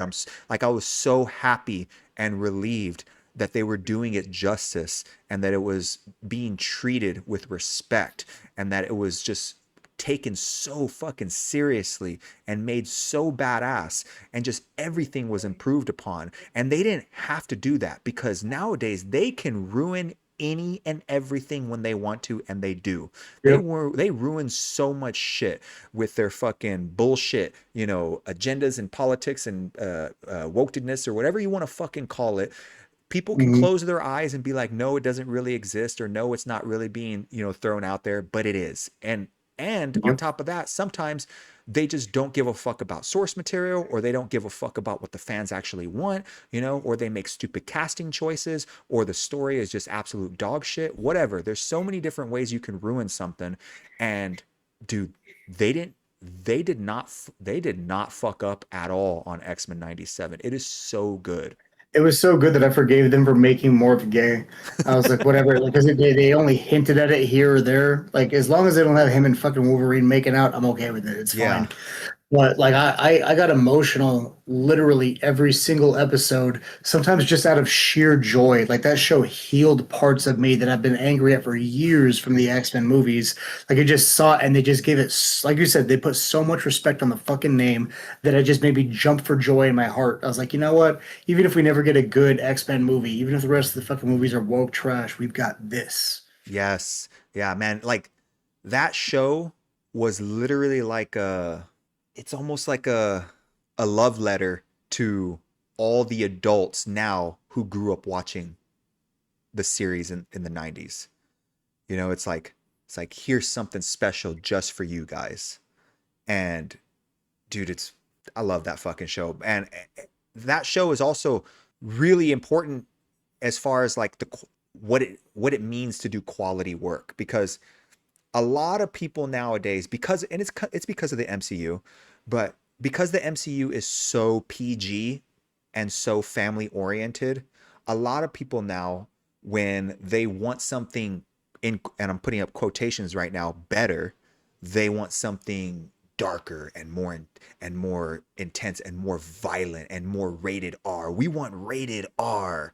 We want to fucking see blood and guts because we don't get any of that in the MCU. And I can understand the sentiment, but when that's all you care about and you make a movie or a show with that, it could be a good show. It could be pretty good, but nothing trumps badass writing. Nothing.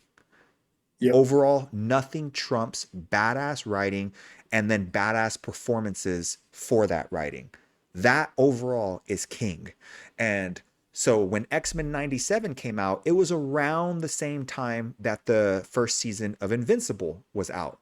So I was watching Invincible and I'm watching X-Men 97, and everybody's talking about how Invincible is so badass because, heads are getting crushed and, people's fucking faces are exploding and people are getting torn apart or whatever like that. Meanwhile, I'm like, dude, Invincible is decent, but X-Men 97 shits all over it, and they did not have to bust anybody's fucking brain apart in order to do it. Yep, it's I don't think these need to be rated R by any means. They just need good writing. Exactly. It would be nice. It would be nice to see some genuine gore. It Wolverine and Deadpool or did it fucking hard as fuck. That was a hard R movie. It didn't need to be a hard R movie because it was almost comic violence. Like in a bad way, comic violence at times. But it would be also nice to have, like Wolverine, he's got his claws when he's fighting people. Like in all the X-Men movies, you don't ever see any blood except the time that he stabbed Mystique. It would be nice to see more blood with Wolverine because he's blasting these motherfuckers with his claws.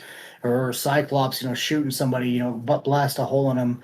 But we don't need it to be a crazy hard R, but we would like to see some PG-13. Like a hard PG-13 is fine with me. Yeah, I mean, I agree, man. It doesn't if you're gonna put like hard ass violence and maybe some gore in there, it's like okay, fine, but don't forget that story is king.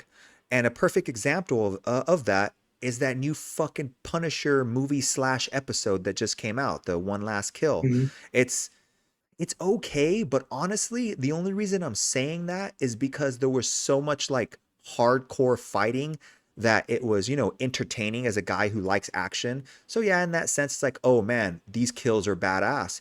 But that fucking shit had zero plot, zero story. It made no fucking sense. It had a weird fucking pacing to it. The ending was just whatever. It was pointless overall. I I came out thinking to myself, this is it?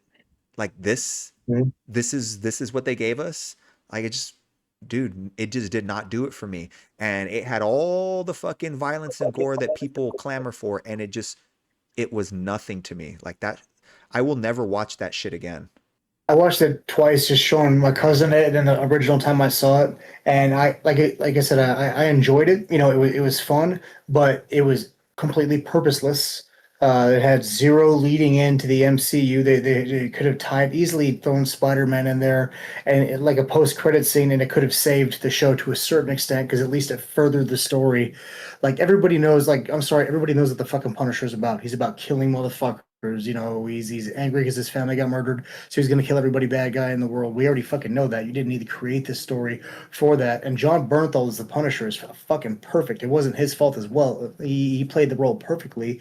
They just should have had it geared towards some kind of storyline. Like the Spider-Man Brand New Day is about to come out in July, and the fact that they didn't tie it to that at all is criminal. It's like, why'd you even release this? What's the fucking point? Exactly. I mean, it's like give it some sort of fucking point. Like, dude, I loved the Punisher in season 2 of Daredevil. He was fucking Yep. amazing because the show had a good story. There was some good shit going on in that show. It just was great. Mhm. And they could have easily had a badass fucking story in this movie slash episode, wherever you want to fucking call it. It was only 51 goddamn minutes. And they fucked it up for me, man. Like I don't know, man. I'm sure Marvel was putting out some good stuff here and there, but I'm a little bit on a fucking boycott right now with them, dude. I don't watch a whole lot of shit they put out. I still haven't seen what's the Thunderbolts? Is that what it's called? Thunderbolts? Yeah. I still haven't seen I'll that. tell you what, that movie is fucking great. I had no expectations. I was like, this is gonna be fucking trash. The movie was fucking great. They did a phenomenal. They did it. I won't say phenomenal. They did a really good job with the Sentry, and with the Void, his side character. They did a great job with that. That there's so many things about that movie that I genuinely loved. I think that you'd really like it. Um, We'll but see. I understand what you're talking about. Like I too have been on the biggest boycott from Marvel because seasons 4 or phases 4 and 5 are complete fucking trash. But besides little things here or there, like Spider-Man, Far From Home or No Way Home was incredible. I fucking loved that movie so much. No Way Home is Uh, amazing. yeah, that's one of the best MCU movies of all time. It is. I will say though, one thing that the new movie Spider-Man: Brand New Day. I don't know if you've seen the trailer for it, but that trailer felt more comic book accurate than like almost any trailer of anything that I've ever seen. Like the scenes of the back and forth between Spider-Man and the Punisher felt like I was watching the Spider-Man animated series. Like, oh man, it got me excited again, and I really hope that it's great. I hope that it's Um, great. I don't know if it's going to be because they could fuck it up. I mean, I didn't really like part two with Mysterio very much, but part one I was actually really good. liked that movie. I thought that they did Mysterio really well. No, dude, Um, when's the last time you watched that movie? I rewatched it recently and it pissed me off even more than the first time it pissed me off. I was like, those like the fucking drones, like the drones were the big monsters, and it's like that doesn't make any fucking sense. How are the drones fucking shooting water, as the water monster? It makes no fucking sense. Like how is it yeah, I don't know, they bro. definitely could have done better with some of the story. I did love, I love seeing Mysterio fly around. Like he looked so. His costume was 100% perfect, and I'm a sucker for costumes. You know, his costume was perfect. You know, despite the storyline being kind of silly and them creating elemental monsters, which was kind of fucking stupid. I did love seeing him. But you know what I really wished, and is kind of upsetting to me, is I always considered Kingpin a Spider-Man villain, Me like not, too. not a Daredevil villain. Me And too. I want Kingpin to fight Spider-Man. I don't give a fuck about Daredevil. Like the show's great. Like don't get me wrong, the show's pretty damn good. And Homeboy as Matt Murdock, he plays it perfectly. But I want Kingpin fighting Spider-Man. That's what I want. I agree. I agree. Like because of the cartoon, I always saw Kingpin as a Spider-Man villain. And yes, I like Daredevil, but he's not Spider-Man. So I want Kingpin going toe to toe with Spider-Man. I want him fucking causing some mayhem for Spider-Man. Yeah, I don't even know if we fully know who the villains are for this new Spider-Man Brand New Day. I don't know if they fully announced it or whatever, and whether he's going to transform into the Venom character or if he's going to transform into Man Spider or what he's going to do. But I'm so fucking tired of there not being Venom in a Spider-Man movie. I agree. Dude, that is that as if you had to make a list of the things that piss you off in comic book movies, I'm sure Mhm. yours is probably going to have to do with the X-Men. And, you know, there's a lot of different things that they fuck up with the X-Men. And I know Apocalypse will Mhm. probably be really high up on the list for you or whatever, right? Oh, Yeah. yeah. For me, it's Venom. That is the number one thing that has always pissed me off in this comic book world. It just fucking infuriates me because my favorite character growing up was Spider-Man because I grew up on the animated series from the 90s, which was an amazing Mhm. fucking cartoon. I loved it. And my favorite villain was Venom. Venom was my favorite. I fucking love Venom. I think he's the fucking man. Now, we get Spider-Man in 2002 or 2001 with Tobey Maguire, and I don't like Tobey Maguire. So those movies never really resonated with me, but they did exist and I did watch them. And we didn't get Venom until the third movie, and it was the worst iteration of Venom that you could possibly imagine. So in my mind, it doesn't count. I erased it from my fucking memory. I don't count that shit. I don't even like talking about it for the most part. Now, Mhm. from then on, I've been waiting. What? It's already fucking. I've been waiting fucking 30 years to see Spider Man and Venom face off in a fucking movie. And then what do we get? We get three Spider Man movies and Spider Man in Avengers movies with no Venom. And then we get three Venom movies with no Spider Man. And as much as he looks good in those Venom movies, fuck those movies. Dude, fuck those movies. Fuck those movies because there's no Spider Man. Fuck those movies because they don't make any sense. Fuck those movies because Venom shouldn't exist without Spider Man. And I fucking hate that they want me to accept a movie that doesn't have Spider Man in it, but Venom is in it. That's fucking bullshit. And now because those movies existed, I don't know if we're ever going to get a Spider-Man versus Venom movie because they might have already deemed that Venom has been on screen enough. Yeah. As far as like a top three things that piss me off in the comic book movies, Venom is probably number three in that order. And I've literally almost lost friends arguing with them about that. They're like, dude, they weren't that bad. You know what are you so mad about? I'm like, yes, they fucking were. They were the dumbest fucking movies in the goddamn world. Thank you. All three of them, every single fucking movie, Venom 1, Venom 2, Venom 3, all sucked dick equally. They all fucking were terrible goddamn movies. Fuck Woody those Harrelson's movies. Carnage, go fuck yourself. Woody Harrelson's Carnage was just the fucking worst. And like I love fuck, what's his name that plays Venom? Tom Hardy. Tom Hardy. I love Tom Hardy as a character, but no, Venom. Like you know who Alan Richardson is? Yes. Yeah, there's like apparently there's big talks of Alan Richardson playing Venom in the MCU, and that would be perfect because Eddie Brock is some big bad bully, high school jock motherfucker. That's what he's supposed to be. And when they started announcing that they were going to have a Venom without Spider-Man. First off, that makes zero sense because Eddie Brock gets the symbiote from Spider-Man, literally jumps off of Exactly. Spider-Man onto him. That's the Exactly. creation of Venom. And Eddie Brock hates Spider-Man with a passion, which is why Venom hates Spider-Man with a fucking Exactly. passion. The whole Yes. the whole reason Venom climbs on walls and fucking shoots goo like web slinging is because it's mimicking the powers that it was used to on Spider-Man. The whole reason it has a Yep. spider on its chest is because it's mimicking the powers from Spider-Man. Like everything about it is from Spider-Man. It shouldn't exist without Spider-Man. But yet we're supposed to just, like, oh look, Venom, that's so cool. Fuck those goddamn movies. Dude, that scene. Did you ever see Spider or Venom 3? I did. I saw it once. Bro, remember that fucking scene where they're in Las Vegas for some fucking reason, and Tom Hardy, Eddie Brock is running through one of the casinos, and he randomly runs into Mrs. Chan at a fucking casino, and he's like, Oh "Mrs. yeah. Chan, what are you doing here?" And he knows the only thing that can make them know where Venom is if Eddie Brock turns into Venom, and Eddie Brock's Venom is like, "Oh, it's Mrs. Chan, let's go!" And he turns into Venom, and they have a dance scene in the middle of the casino. God I hate that more than almost any other scene in any movie in history.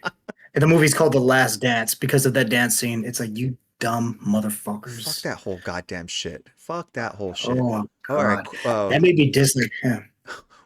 One question I have before we get to the rating parts of it, of the podcast is, if you were a mutant, like if you fucking came out as a mutant and your powers activated or whatever, and now you learn your powers and all that shit, and society doesn't like mutants and all that bullshit, would you find yourself gravitating towards the X-Men or the Brotherhood? Brotherhood, 100%. Really? Yeah, I already hate people as is. Like, I already dislike people as is, and the idea of them coming at me because of my mutant powers or whatever, I would definitely transition towards more the Brotherhood. They're the same, but for the same reason of why I'm against Batman's dumb fucking policy to not kill people. Yeah. If Batman killed people, the Joker would have never been able to murder entire flights and families and people like that. The Punisher doesn't have a real rogues gallery. You know why? Because he fucking kills them. He fucking kills them, and they never kill anybody again. Batman just sits there and does that same dumb shit over and over and over. Magneto's not going to fucking play games. Like, Charles Xavier has put the X-Men through so much pain by putting human being rights over X-Men rights and letting humans just shit all over the X-Men. Like, fuck Professor Xavier. I'm on Team Magneto. Man, that's a pretty good point. Like, dude, in my heart, I would like to gravitate towards the X-Men because I think I like the idea of using my powers to be a hero. But the thing that kind of sucks sometimes about the X-Men that we don't really talk about very much, you don't really hear people talk about it, is the X-Men aren't real heroes. They're not heroes in the sense like Avengers, to where like Avengers go out and they find, bad guys to stop to help the world. Spider-Man Mm-hmm. fights villains to help his city. Batman, same thing. Superman, same thing. The X-Men don't do that. What they do is they respond to threats that could harm mutant relations with people. Like Mm-hmm. they're all about just making sure that mutants and humans can coexist. So They're like the UN. Yes, that's it. They're there just to help mutant relations so that mutants can live peacefully. And that's a noble cause, but it's really only noble for mutants overall because that's who they really care about. And they know that the best way to help mutants live peacefully, live safely, is to live peacefully with humans. So Hmm. anytime a bad mutant goes and tries to start some shit, they want to try to stop it. But they're not Hmm. really going out fighting crime. You know, they're not going after fucking drug lords and they're, like like, Doctor Doom or fucking, like real villains that have nothing to do with the mutant agenda. Yeah. There, and that's why, like, man, I don't know, like, it.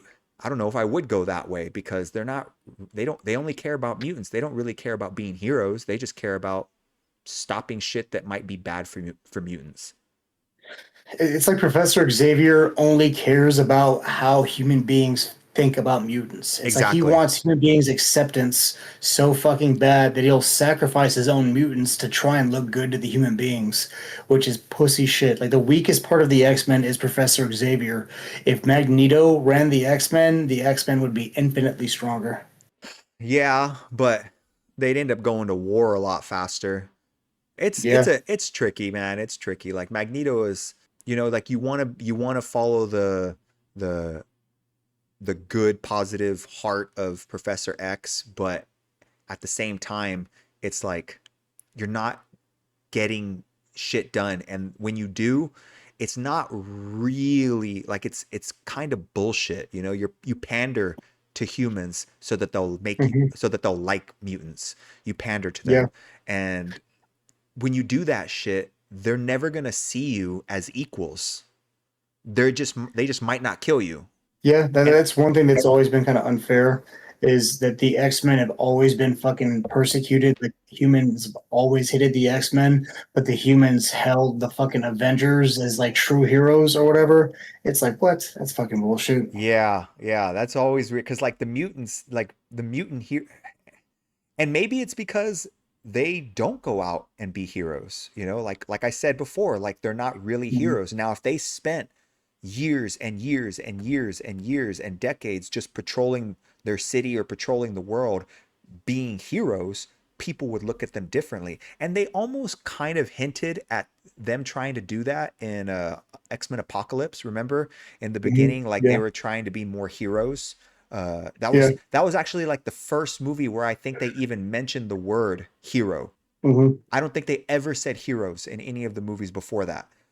Yeah. Superheroes. This is the first time they mentioned superheroes because, and they Hmm. were doing it all for public image. And it's like, Yeah. don't just do it for public image because the moment that the public says fuck you, X-Men, you're still pieces of shit, you're going to be like, well, fuck it, I'm not going to help anybody anymore. No, do it because Yep. you want to be a fucking hero. Spider-Man, everybody, like a lot of people in the city hate fucking Spider-Man because J. Jonah Jameson, calls him a criminal and shit like that, but he wants to help people, so he goes out and does it.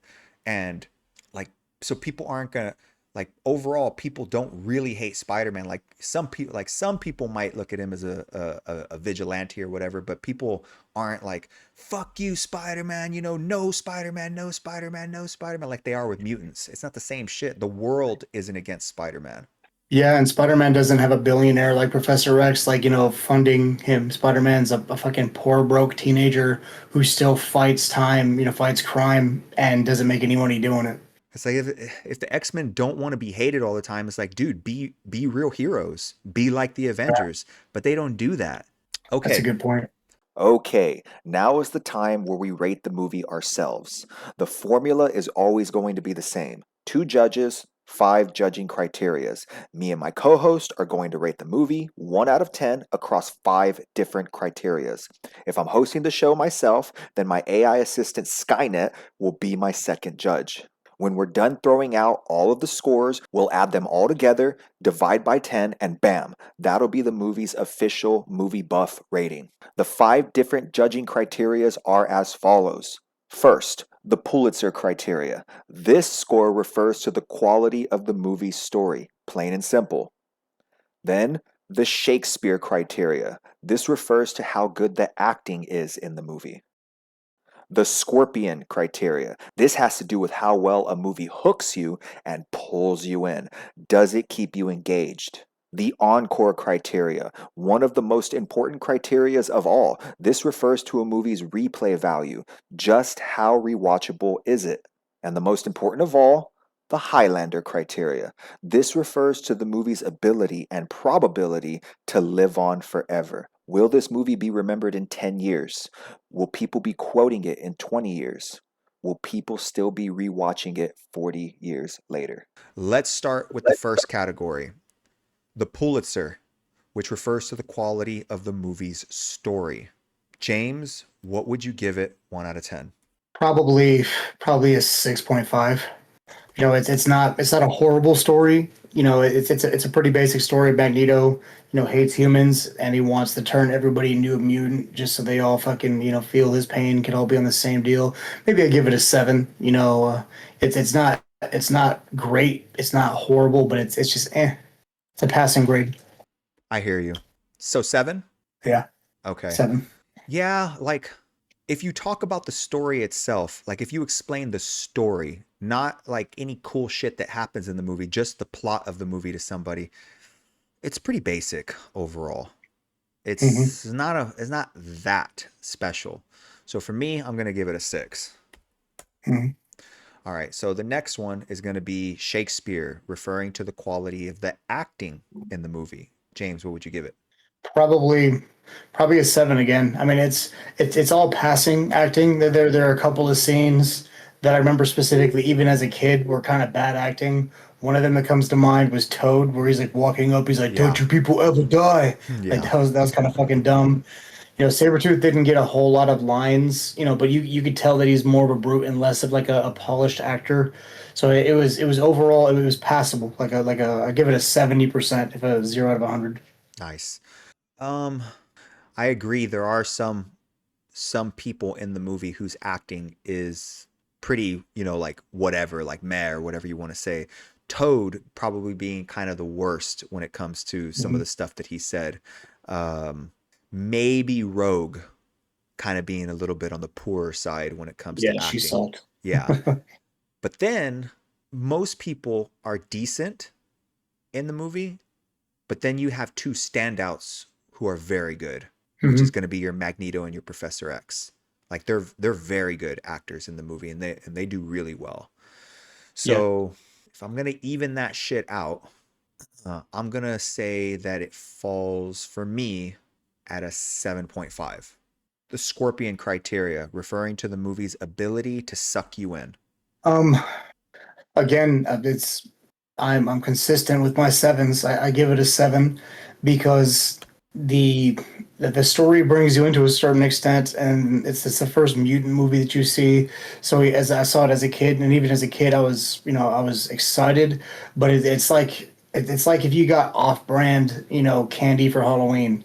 It still tastes okay, but it's like the mixture of not being able to get drawn in visually by not having incredible costumes that you just capture or captivated my attention. That the Yeah. fight scenes being kind of like subpar. Yes. There wasn't anything great. There's not one great thing about this movie. It's just a decent movie. Gotcha. I agree. I agree. I'm gonna give it a 7 as well Hmm. for pretty much all the points that you stated. Even like the even like the big bad master plan at the end wasn't that special. I mean, yeah, he was gonna, you know, fuck up the world's leaders and turn them into mutants, but that machine, I mean, all it did Hmm. is just make that white kind of blob thing, and Yeah, that ain't really anything, nobody looks back and cares about that shit. yeah. He was just jizzing on all the world leaders. The next one is going to be the encore criteria. This refers to the movie's replay value. Um, again, a 7. Once in a while, I'll feel the need to rewatch the movie, and I'll watch it and I'll find myself feeling the same as I did before. The other times I just get bored. Like it feels good. Like sometimes it's a good movie to fall asleep to because there's not one scene where I wake up and be like, oh, I need to see this scene. It makes me feel good nostalgically wise. But to sit there and like rewatch it again, like oh man, let's watch the first X-Men movie. Like almost all the other X-Men movies besides the first one are more rewatchable than the first one. Nice. Yeah, I agree. Yeah, man, it's a 7. It's like it's pretty good. It ain't great. It ain't shit. Mhm. It's pretty good. Mhm. All right. All right. The last one, the Highlander criteria. This refers to the movie's ability and probability to live on forever. That one, I'd probably I'd probably give that one a 6. It's I mean it'll live on forever because it's the original X-Men movie and it's the first big superhero movie outside of Blade, in the Marvel universe or whatever. But every pretty much every other X-Men movie after that will live on forever, infinitely more than that. Most of the MCU movies will live on more than the first X-Men movie. This was just like a little bit lower than the other categories. So you said 6? Yeah. I'm actually going to give it a man, I'm actually going to give it a this is where I'm going to give it the most respect. I'm going to give it an 8.5. And the reason no I'm shit. doing that is because it is almost Genesis when it comes to modern superhero movies. Blade is overall the real one, but X-Men had the bigger star power, like the starlight afterwards. So, I mean, Mhm. it really blew up.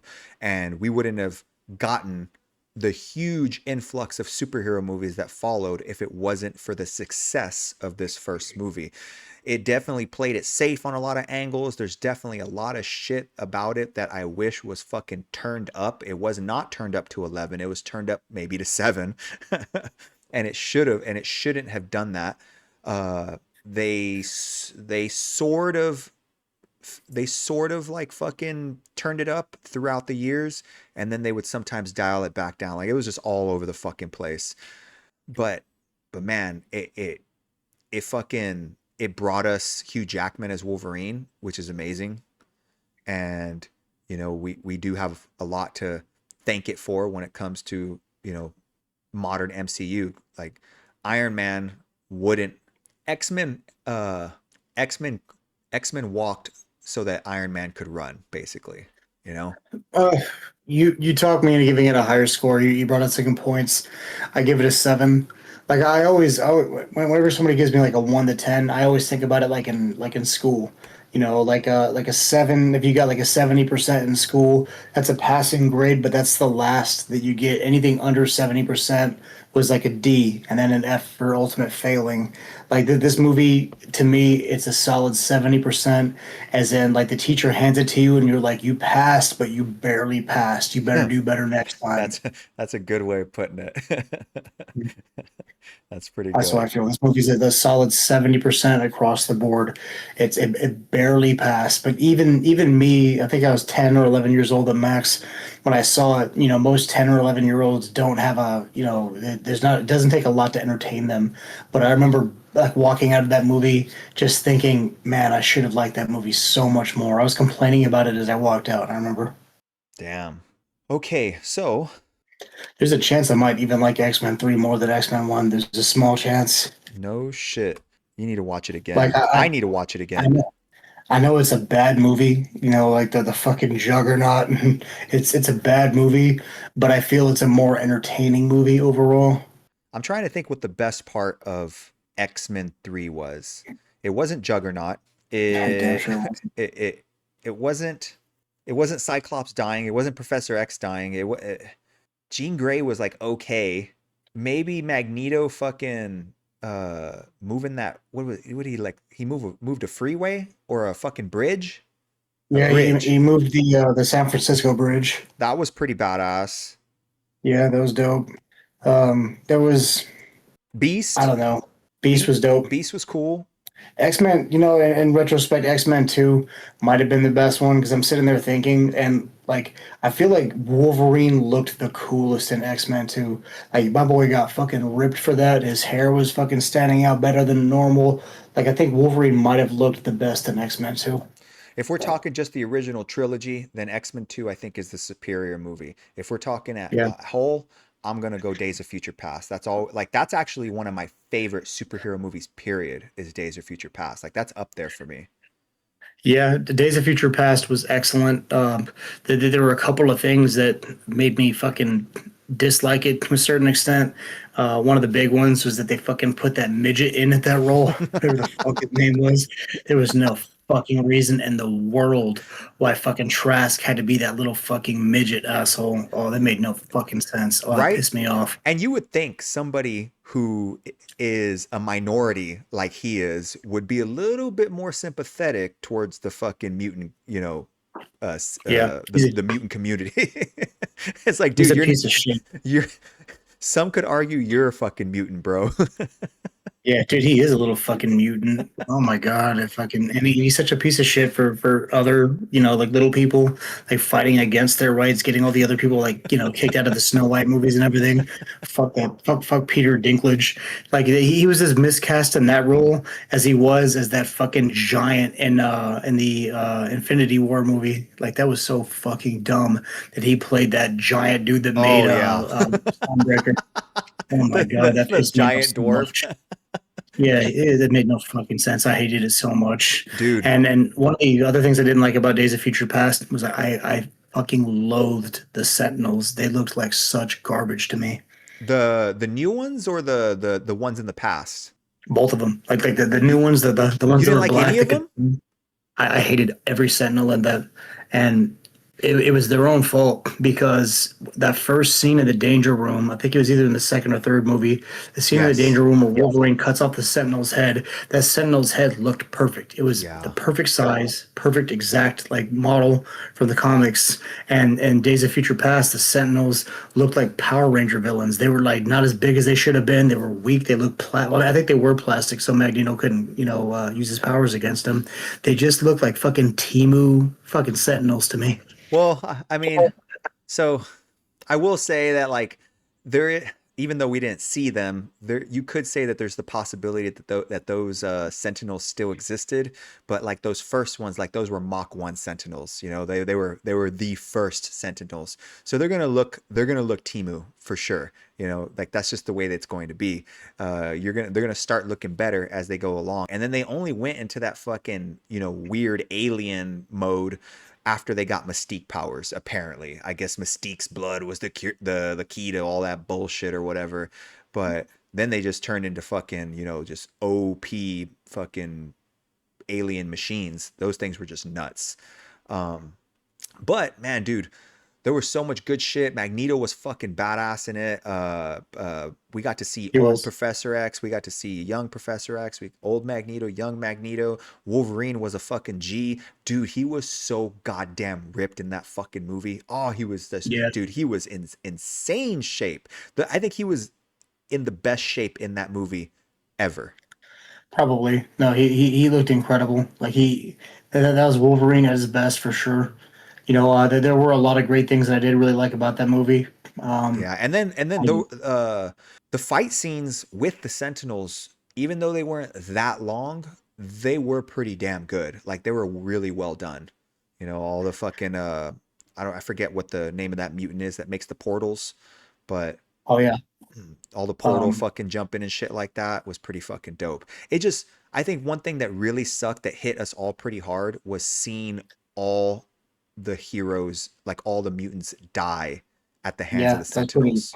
That's pretty hard. Seeing fucking Colossus get ripped in half, fucking Bobby Drake get melted, like just seeing them all die. Like there were definitely some high stakes in that movie for sure. Yeah. I really enjoyed it. Okay, so when we take all of our scores, we add them together and we divide by 10. That gives X-Men from 2000 an overall score of 7.1. Now that puts it at the number 7 spot out of 12 movies that have been ranked. It puts it right above Teenage Mutant Ninja Turtles and Constantine, and it puts it right below The Fifth Element and Blade 2. I will 100% say it deserves to be above Teenage Mutant Ninja Turtles or below Teenage Mutant Ninja Turtles. Like Teenage Mutant Ninja Turtles was like a 9 to me. The original movie, there was nothing wrong with that movie. That movie was almost a perfect movie. Teenage Mutant Ninja Turtles is such a great movie. It's so amazing. But when I was doing the score for it, I was my second scorer was AI, and AI is unpredictable. Mhm. But Should have yeah, done it with me. Fuck that. Fuck dude, AI. Ninja Turtles is fucking. Ooh, I love that movie so goddamn much. Dude, the Shredder, Casey Jones, the Foot Clan, that was like that was a movie that by no means should have worked. It was a bunch of Ninja Turtles. It should have been so fucking dumb. But that movie lives up to the hype. It's a fucking like 9 out of 10. Man, we gotta review a movie that might try to take the number one spot. Right now, sitting at number one is the first Matrix movie. Yeah, that's solid. Maybe we'll review. I don't know. We'll figure it out. Yeah, we'll figure it I gotta out. crash. I gotta be up in a couple hours. But let's figure out a fucking phenomenal movie. Um, to to do. Yeah, let me And do a quick. maybe Terminator 2. Yeah. maybe T2. Hell yeah. Fucking. So, James, is there anything you want to throw in? Any more you want to throw in about X-Men?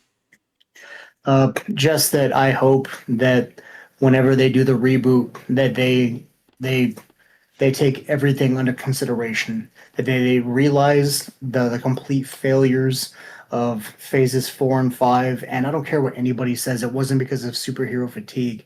It failed because it was woke garbage. They took politics and they injected into it social dynamic bullshit. They tried to reflect the real world into the comic world They and really make did. them match. And it ruined it. It ruined fucking everything. And with the X-Men have always been the most popular thing that fucking Marvel had. Like they were always more popular than fucking the Avengers, and even like more so than like Batman. X-Men was just so fucking big. Marvel has the perfect opportunity to win back their fans' loyalty, to win back their fans' faith with the X-Men, as long as they don't fuck it up and do some dumb shit. So please, Marvel, please don't drop the ball on the X-Men. That's the only way you can win me back. For real, dude. Like the X-Men were for the longest time the most popular fucking Marvel characters. They just Yeah, were outside of maybe Spider-Man, but still, like the X-Men were fucking way up there, way above the Avengers. There's yeah. like, and if they did it right, all it would take is a couple of good movies. If they did it right, dude, X-Men would shoot right back up again because people want to love the X-Men. They do. The X-Men, in my opinion, only comparable to maybe Batman, have the best rogues gallery of all time. You got fucking Magneto, Apocalypse, Mr. Sinister, Omega Red, Sabretooth. The list just goes on and on. They've got the best rogues gallery in fucking Marvel. All right. So thanks, guys. Thanks for guys for tuning in on this episode of Movie Buffs, where we went back and we reminisced and watched X-Men Part 1. It was awesome reviewing that movie. It was awesome talking about it. And it was awesome just talking about superhero movies in general. But this is the end of the podcast, and we are out of this bitch. Peace out, bitches. Rock and roll.